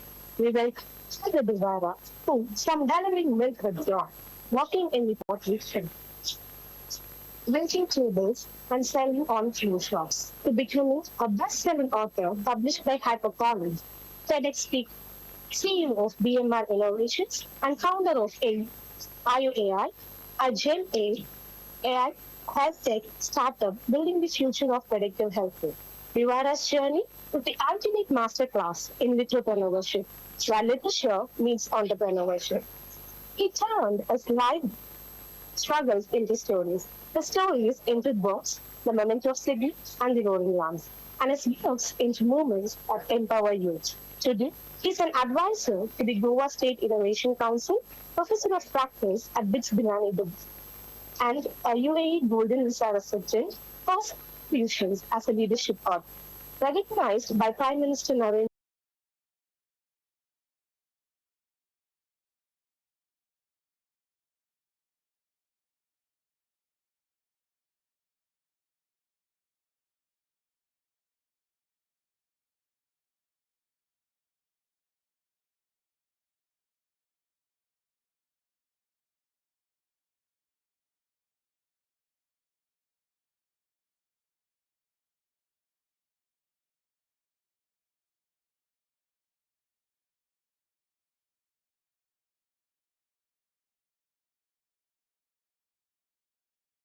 Let us take a moment to watch a short video highlighting Sir's inspiring academic journey and professional contributions.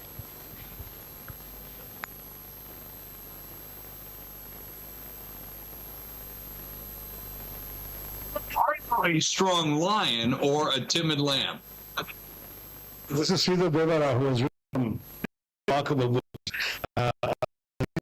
of rags to riches story in his own right, which many of you should know. Right, you're to the side.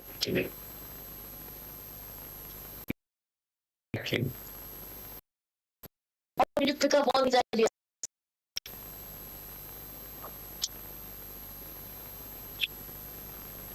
Your aspirations, your ambitions, your emotions. Sridhar Bivera, he is the author of Moments of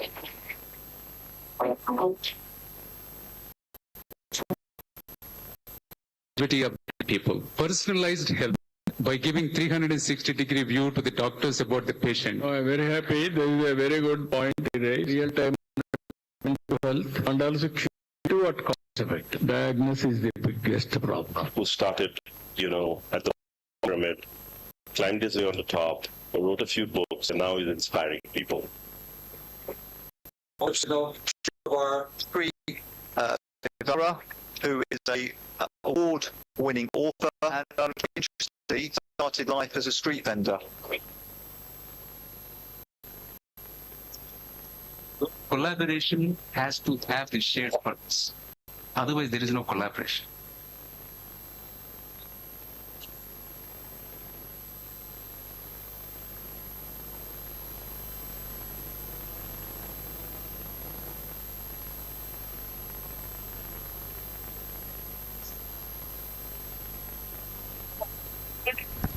The session is over to you, sir. Hello, everyone. Thank you so much.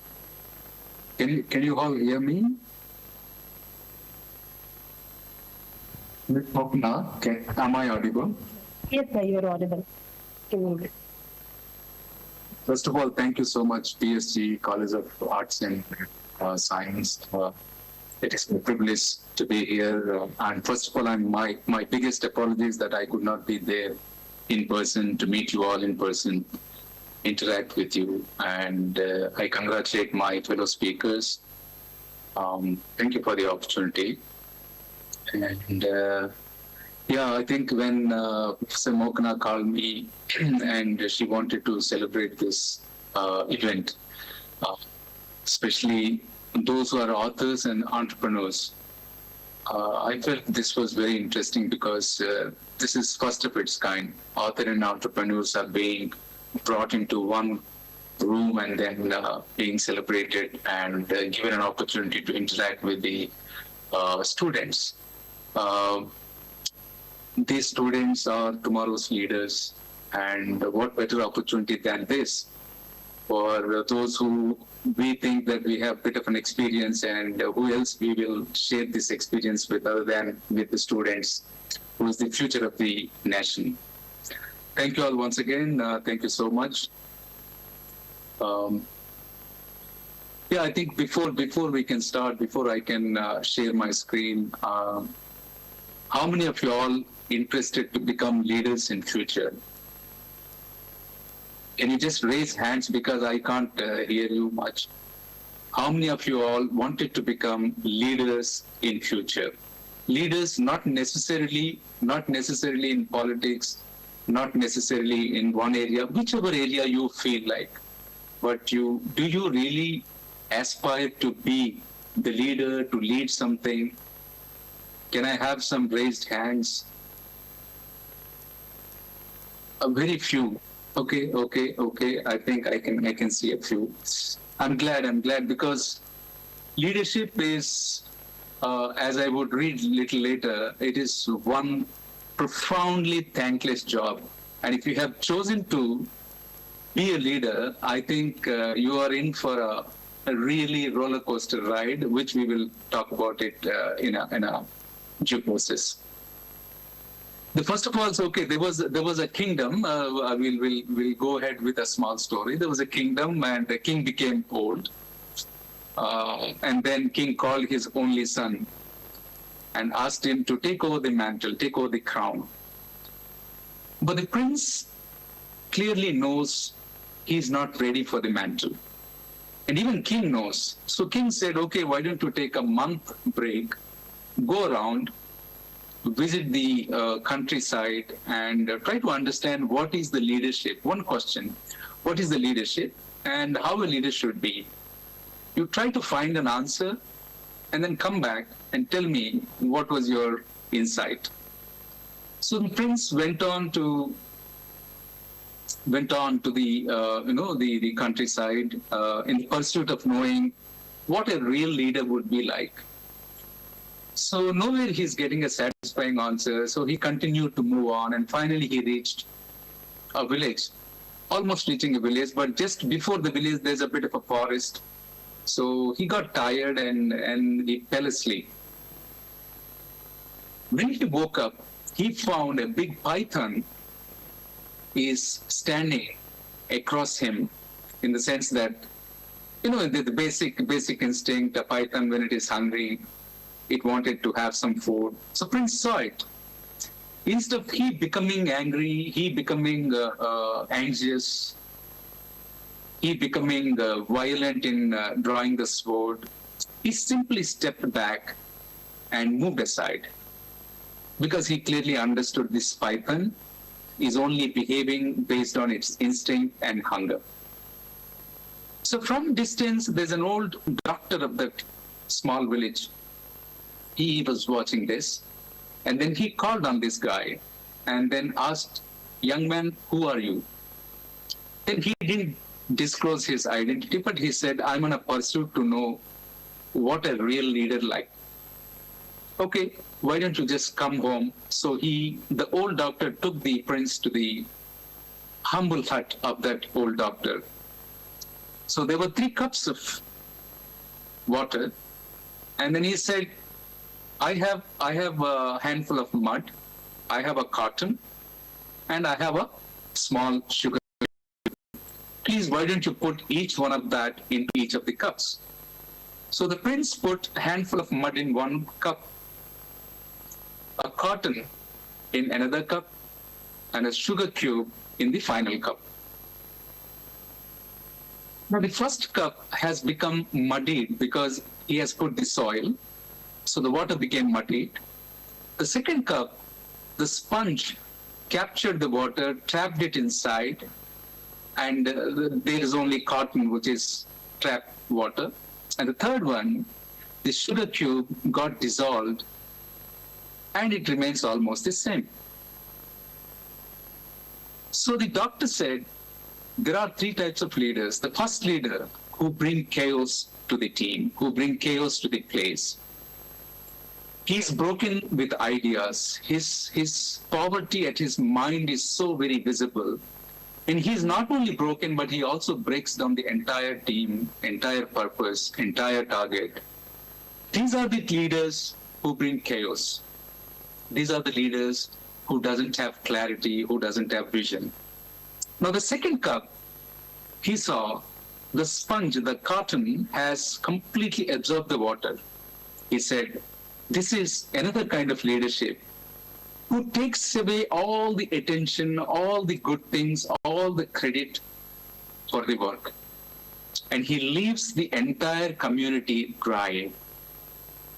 This is another kind of leader. And this leader doesn't allow anybody to flourish, anybody to share the stage, anybody to get lifted, all by himself or herself. Now the third cup, where the sugar cube was dissolved, the water became sweet. The water is edible. Anybody can have it. This is the last kind of leadership, who is humble enough to dissolve all the egos, all the tantrums, all the self-agendas, schemes aside, and they get dissolved. They become one among the team, and they make the team very sweet, very fruitful, very successful, and they all share the stage together. They all have one shared purpose, to keep the place sane and very, very purposeful towards the collective objective. This leadership shares purpose, and that is why everybody understands this is a collective purpose, this is a collective target, and everybody works there. And that is the leadership probably you would want to know about. The prince was so happy, so fulfilled, and he felt, wow, this is the real insight that I came to know. And it's almost a return to my kingdom, and I'm now ready to take the mantle. So the moral of the story, I'm sure you all have understood. If you are a leader, you have to bring in a shared purpose to the team. When your purpose is made into everybody's purpose, when your target is made into everyone's target, that is when the collaboration flourishes. That is when everybody wants to walk with you, in fact, walk cliff off for you. And that is when the collective targets are achieved, because everybody knows everybody is going to be benefited out of it. But then how difficult and easy to be like this? How challenging is it to be like this? And what are the secrets for us the young, not me, I'm sorry, for you, the young gentlemen and ladies, to be that very fulfilling leaders who can create impact over the teams, over the communities, over the societies? What are those secrets? Are they really difficult for us to know? Are they really big secrets? Are they not open source coded? Let's dive in and see if they are open to everybody and not. So let me share my screen.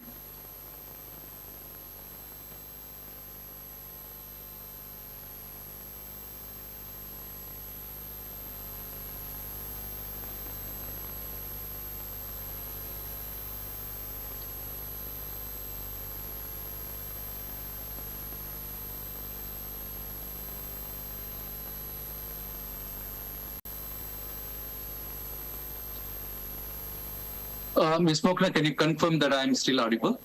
Yes, sir. Yes, you're still audible and visible. Great.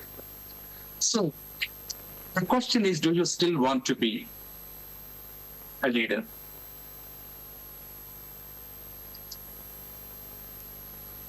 Let me read it out for you in case if you have any doubts about what exactly the leadership.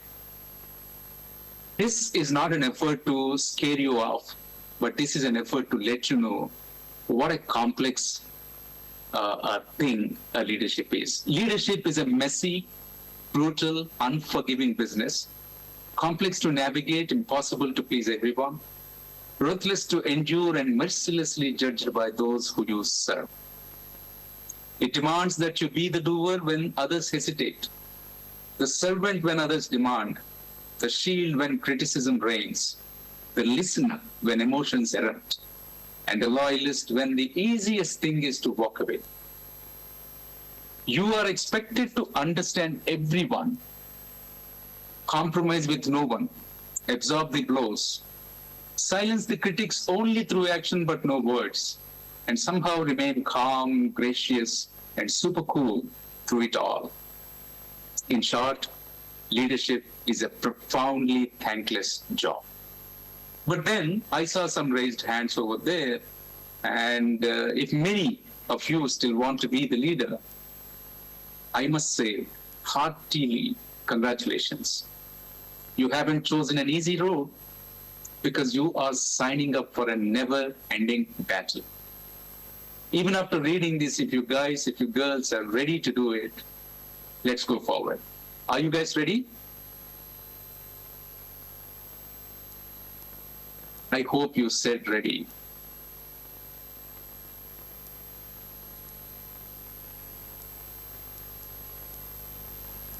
Okay. Anybody there, if they have ever come across the science, there are 3 types of magnets. There are temporary magnets, there are permanent magnets, there are electromagnets. Of all these 3, the permanent magnets are very, very rare, specially made, and it is not easily available on this planet. However, temporary magnets are easily possible. If you have a good influence right next to you, you become a magnet. But, however, it is dependent. But no matter whether it is dependent or not, but it really exhibits the magnetic ability. The second one is electromagnet when the current passes through. Of course, we see it a lot in the healthcare. That is electromagnet. Why are we talking about the magnets here? We will unveil as we go through. Sometimes Ms. Mokana just say, at least I understand that I'm audible. Some acknowledgement. Yes, sir, you're audible. Fine. Now, what is the greatest communication, greatest aid, greatest weapon of anybody? If everybody agrees, that is communication. And if those who doesn't understand what is the greatest weapon of the humankind, please understand it is communication, because communication is one of the few anchoring points where you can achieve anything in this world. Anything. I'm telling you, anything you can simply grab, you can simply achieve. People would love to lay red carpets for you if you have a good communication skill. Is it a gift given by God? Maybe yes. Not 1%. But 99.9999% it is you who can develop, who can build, and you can lead. Since we are not in person, I could not bring this into a conversation, but what communication is generally meant to, several things. You communicate to convey, convince, clarify, challenge. Sometimes you want to collaborate, so you communicate that. Connect. You contradict, you counter, you coexist, you celebrate, you compromise, you create, you continue, or sometimes you cut off. Each and every communication that you do has an intention. That intention is only known to you. So you will decide how do you want to communicate. You want to bring people together, then you communicate to collaborate. You want to bring people to connect with your purpose, and then you really inspire them and connect. You want to create something, you are letting them know that you want to create something and they are also part of it. You want to celebrate about something, you are communicating that. So either, in short, the communication serves one of these three purposes. Either you're creating an environment, a mood, a platform, a stage, or you want to balance, you just want to continue, not to rock the boat.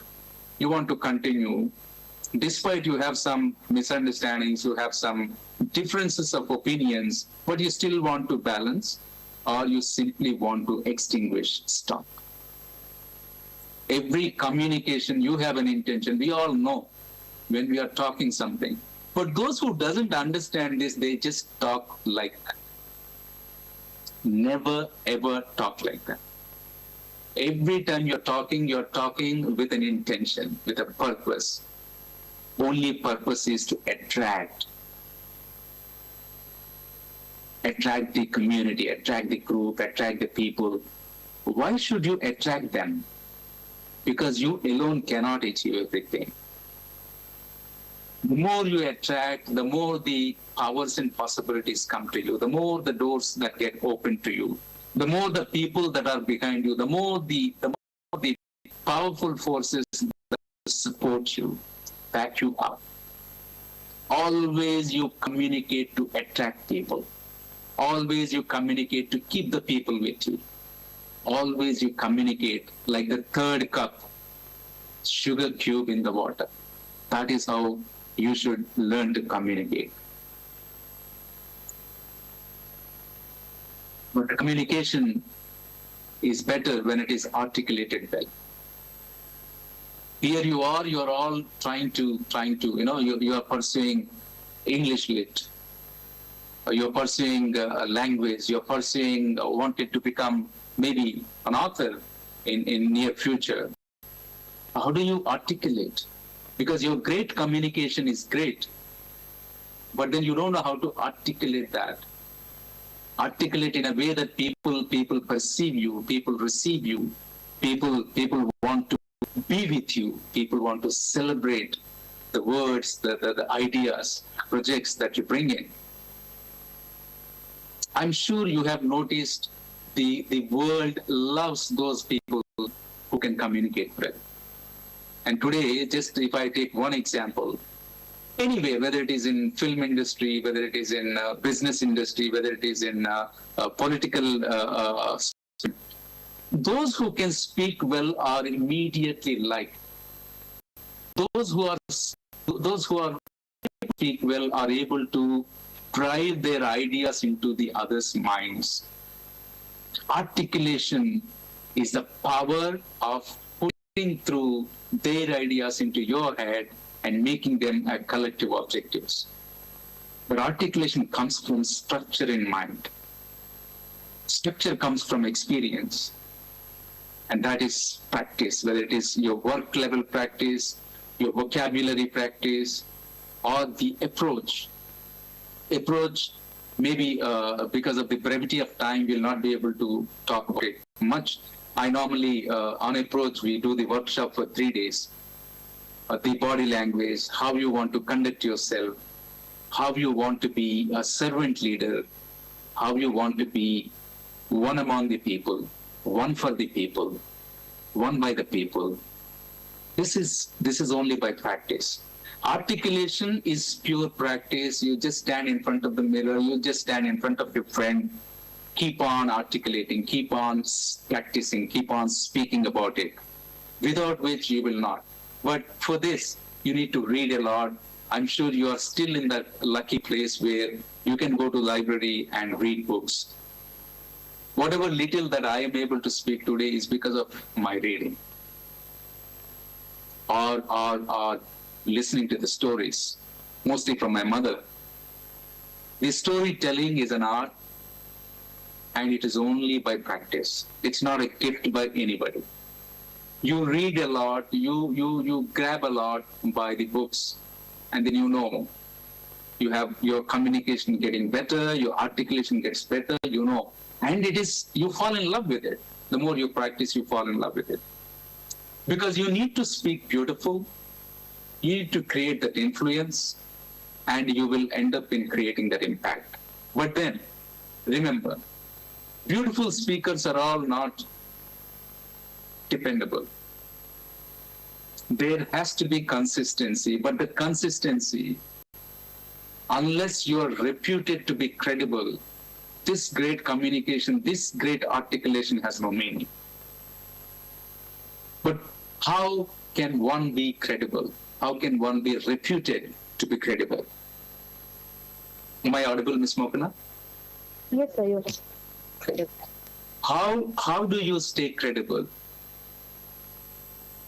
Is with your own words. Every time you say something, stick to it. Do not say for the sake of it. If I say I'm coming in the morning at 6 o'clock, I better come in the morning at 6 o'clock. If I say I'm going to be there, I'll see if I can help you out. Please be there. Try and give whatever little help that you have promised. What I'm trying to say is when you promise, that promise must be stood upon. Otherwise, your articulation, your great communication, your so-called everything about you has no meaning. You're a shallow person.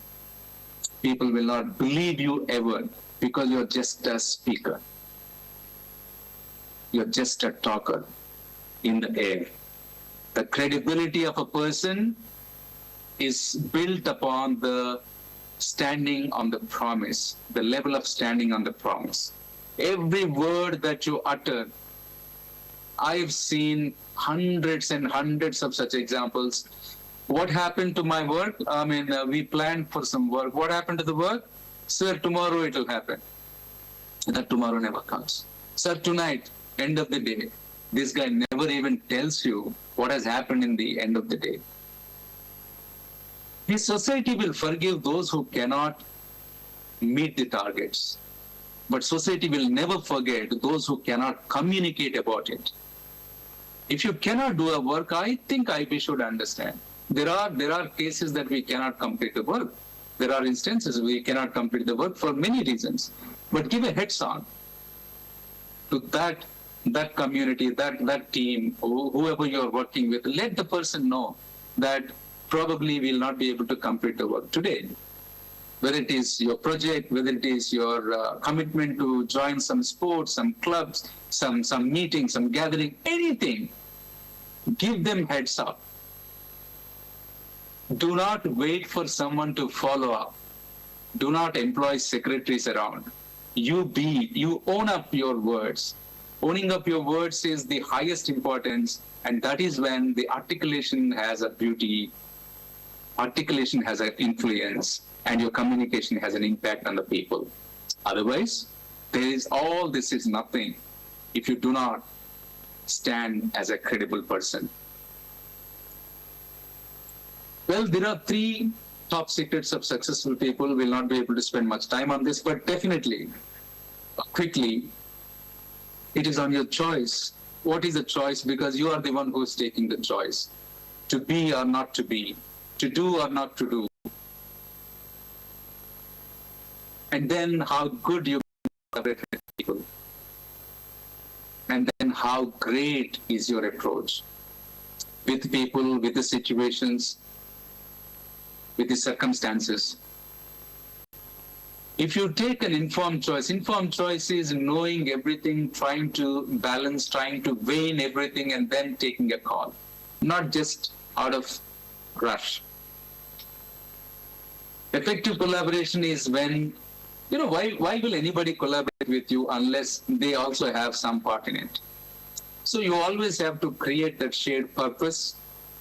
Whatever little deal that is, little thing that is, every time you are showing somebody that at least the love of a great time that they have with you, that even is enough for some people to just come and help you, because they like your company, because you are witty, you are nice, you're kind, whatever the quality that you have. People love to be with such people. Out of nothing, they just expect nothing, but they just like the company and they just come and work for you. Always define yourself. Who are you? What is the purpose of your proposal? Why will anybody come and work for you? That you must define always, no matter how big or small the thing is. And how good are you? How credible are you? Why should they collaborate with you?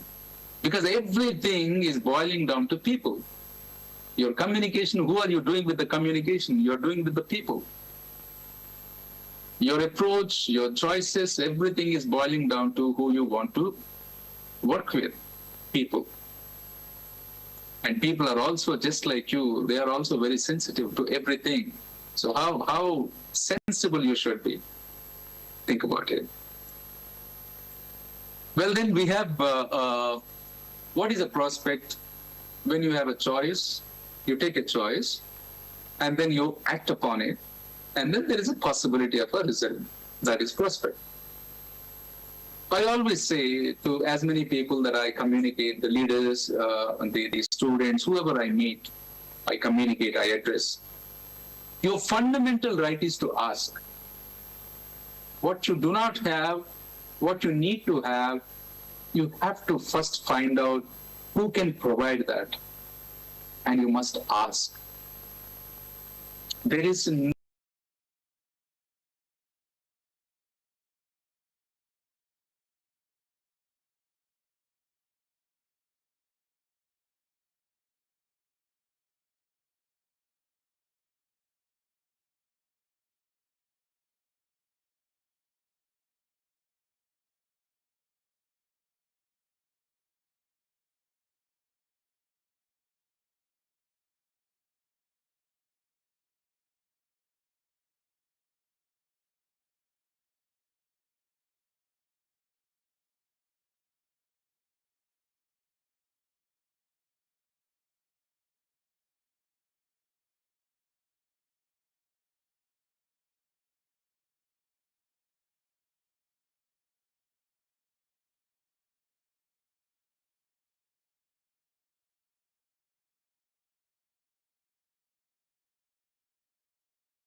looking for an opportunity, some investment.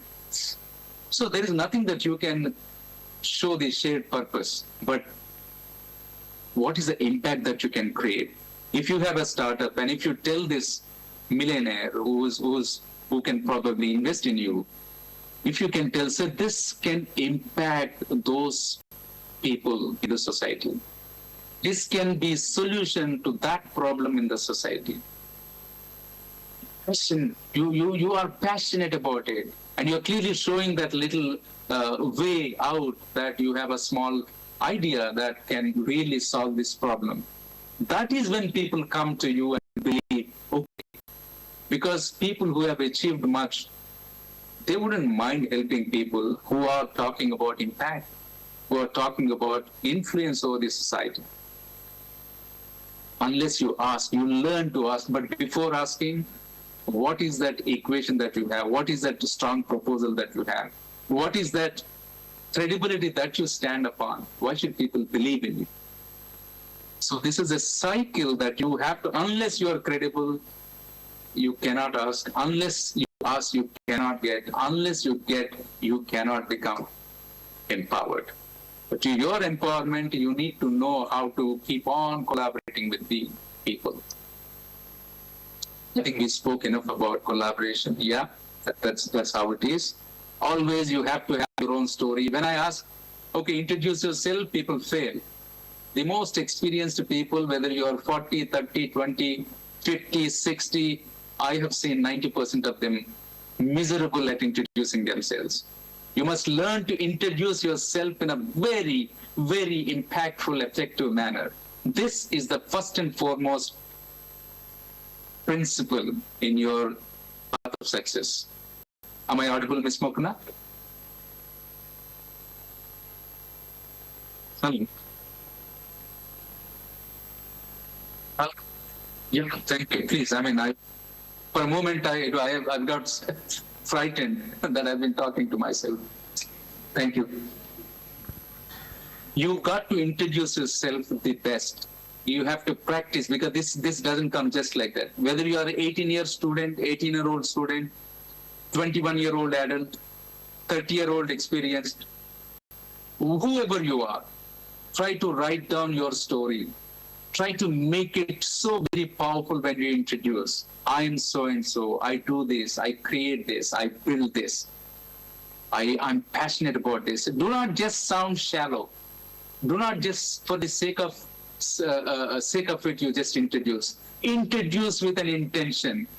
Let people, because when somebody is asking you to introduce, you introduce. That platform is given to you. You utilize the platform. Make it the most impactful of your entire things, introducing yourself, because there's nobody else would know better than you. You must learn the art of introducing yourself. And you have to practice this. Sometimes it takes months, years, but you have to continue to practice because it keeps on changing at each level.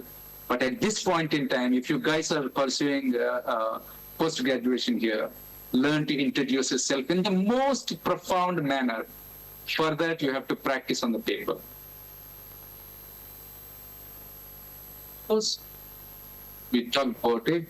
Who are you? What's your vision? What's your manifestation? Everything begins from you, ends with you. You are the owner, not anybody. Never blame, never criticize, never ever think that somebody else is going to be responsible for you. It is you, starts with you, ends with you. There's nobody else.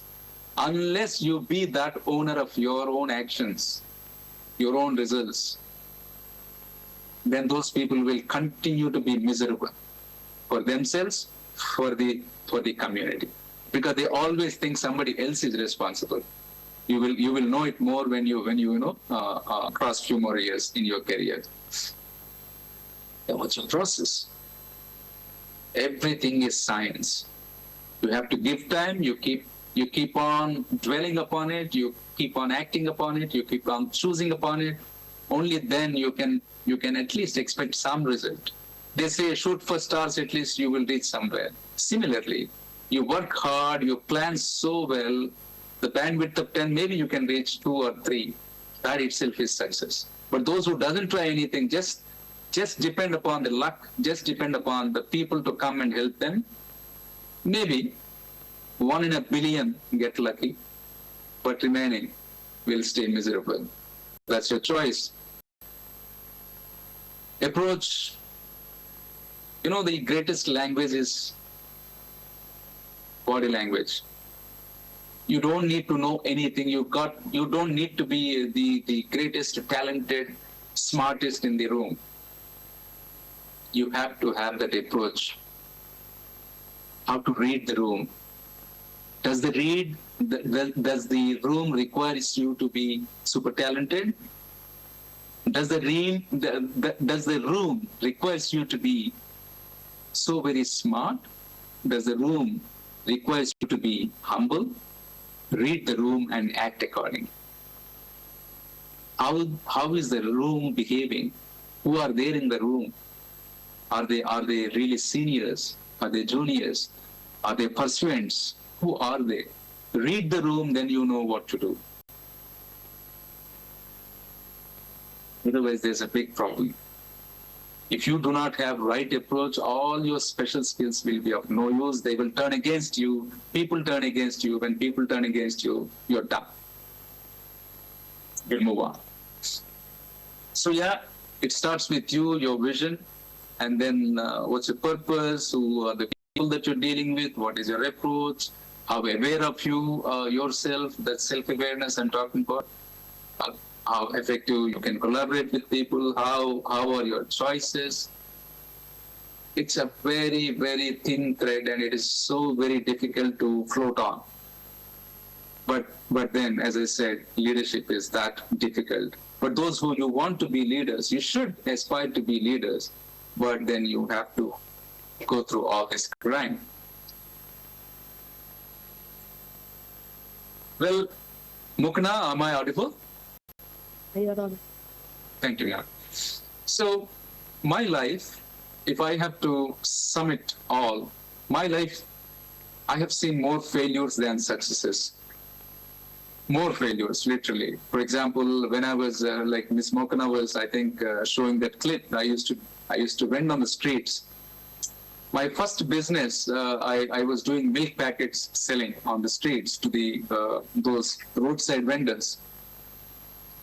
Roadside tea stalls and tea shops. I used to sell milk packets.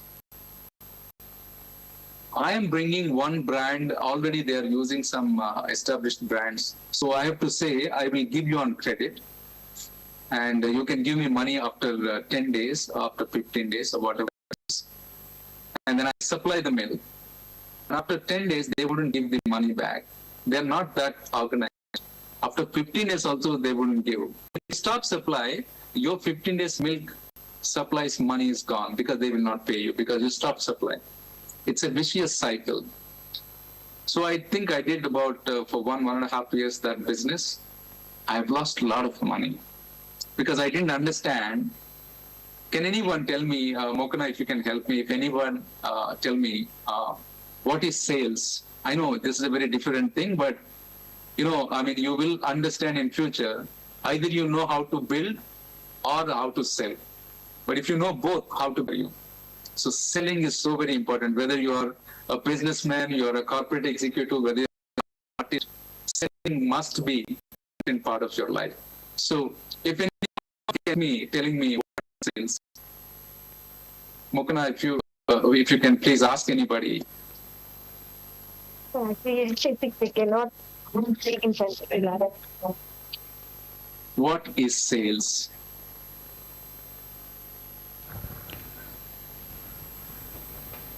The question is open to the audience.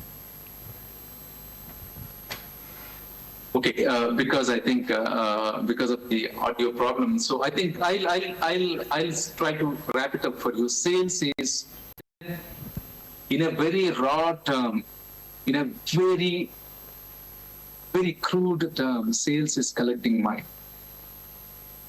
Rest everything is a process. You convincing, okay, you're selling, you're giving the product, you're delivering the product, and then the product, and whatever the contract. But finally, did the money reach you? Is the sales. What is the result? Is the result, whether it is positive or negative, that you must know. If you are intending to do some project, what is the end result? Positive or negative is a separate thing, but you must have that result in your understanding. Sales is collecting money, and I failed to understand that. I've lost a lot of money when I was, I think, 19 or so. I was doing that. So that was my first failure, and I went on to failures are different types. This is my mistake. The second failure, when I was doing business of chicken home delivery, I could not scale up. There was a business, I was doing well, I was thriving, I was collecting a lot of money, but the problem is I did not know how to scale up. The first one, I did not know how to collect the money. Second one, there was a lot of money, but I myself did not know how to expand this business. So failures are different types. Even when money is coming, you fail. Money is not coming, you fail. Very strange. But failure has mostly the cause of internal. Your own initiation, who are your supporting people, what is your idea, what is your proposal, all this is internal. But internal is about what, 10%? Biggest part is external, which is about the remaining 80%. 20% is you, 80% is the external. This is why I was telling you, you got to be a magnet to pull these forces in favor of you. With good communication, with good proposals, with making everybody part of it, and in tune with the market, whatever you're selling. So the gray area is so much. Your intention is not enough, your good plan is not enough, your good product is not enough. There are great products in the world that did not do well because of many factors. Either it is wrong timing, it was not proposed well, person who is selling the product is not efficient enough.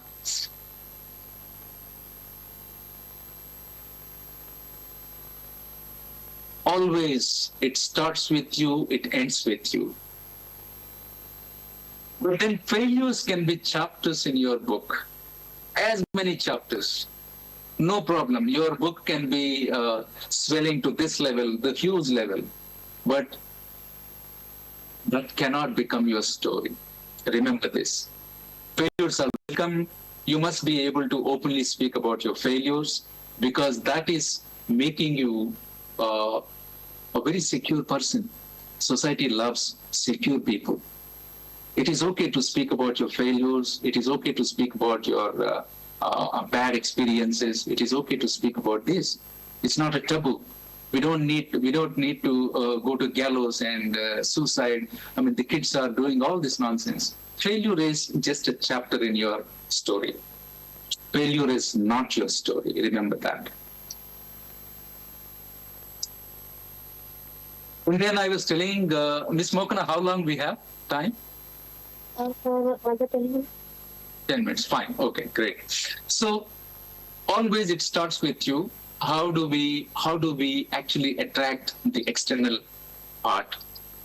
It starts with you. Try to dress the best. Do not wait for a special event, occasion, special day to come to put on your best dress, best shoe, best. You look best today. You remember that. You look the great possible today itself. Dressing is the highest importance. If I'm walking into a library, first thing attracts me is the cover of the book. And it is free.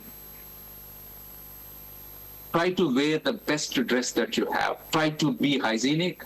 Try to be clean. Try to be clear with your mind, clear with your appearance.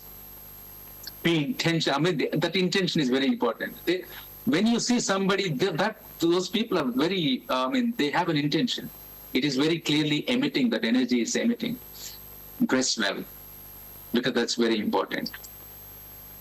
Knock well, because immediately when I come to you, because you're dressed well, I come to you, and when you open your mouth, for God's sake, make sure you're opening that mouth with nice, wonderful, articulate talk. This requires an effort. You have to practice it. You have to be in the libraries. You have to practice. You have to really work on this. And those who speak, but then do they have the subject? Do they have the content? Do they have the perspective? Do they have the background? Unless you are an expert unless you have core competence about something, just because you can talk, don't talk. Again, people will simply understand, okay, this is a trash talk. You just know how to talk, but it doesn't have content. It's like empty suit. This is value attention. You have to practice, you've got to be the domain expert. Otherwise, your good talk doesn't have sense, your good look doesn't have sense. You connect. You have to keep on craving to meet people, to connect with the people. You're so lucky today you have LinkedIn, you have other forms of platforms where you can connect with experts. Impress them. Your only duty is to impress people, attract people, be that magnet. Get the people, get the forces to you. Wow, this young man, this young lady, how beautiful they speak, how passionate they speak.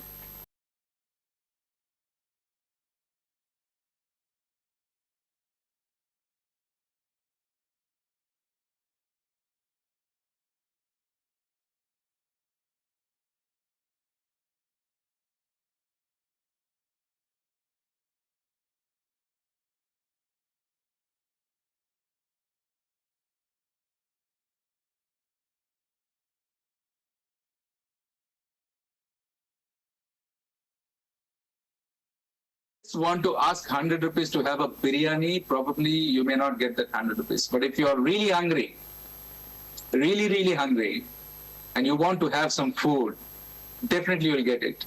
Because this asking for a chicken biryani when you are really not in need, versus asking for food when you're in real need, there is a great difference. You should know how to create that collaboration. Because the world is so busy, my dear gentlemen, my dear ladies, the world is so busy, they don't have time. It is your duty to attract the world, your duty to tune into the signal, your duty to be part of that world, your duty to shop, your duty to seek that attention, seek the help, seek to learn. Everything is with you. World is busy. Don't think that they are not recognizing it. What that the people know you. Your signal is your signature. Once Swami Vivekananda said, if I were to be the cleaner, world will know who cleaned the room. That is called leaving a signature. Even if you're a cleaner, you have to give your signature. You have to leave a signature at that work. Because you know somebody has that special skill. If you give that somebody a work, you know that this is that person who has done that work. That is when society looks at you.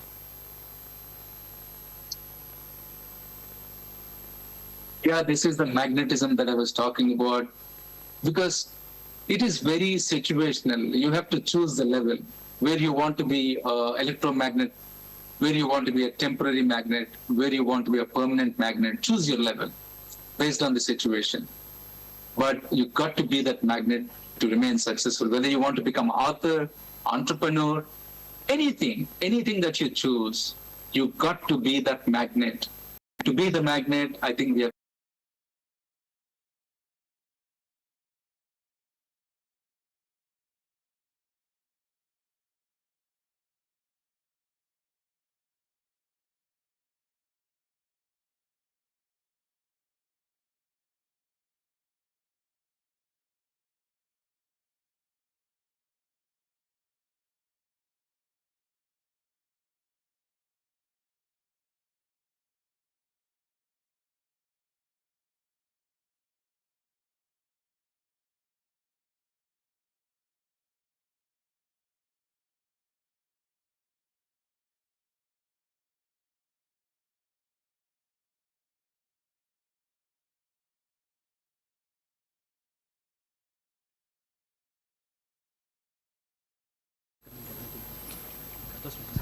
my screen is still.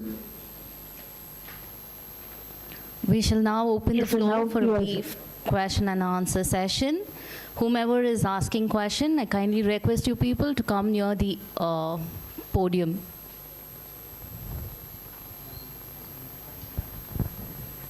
They're done, Ms. Mohan? Yes, sir. Okay. Thank you so much. Thank you all. My best wishes to you. Fine. Any questions?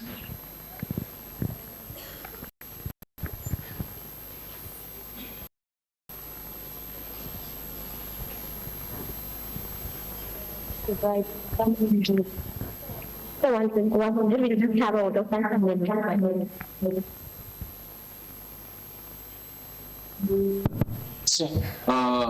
Sorry, I didn't understand. So there's no question.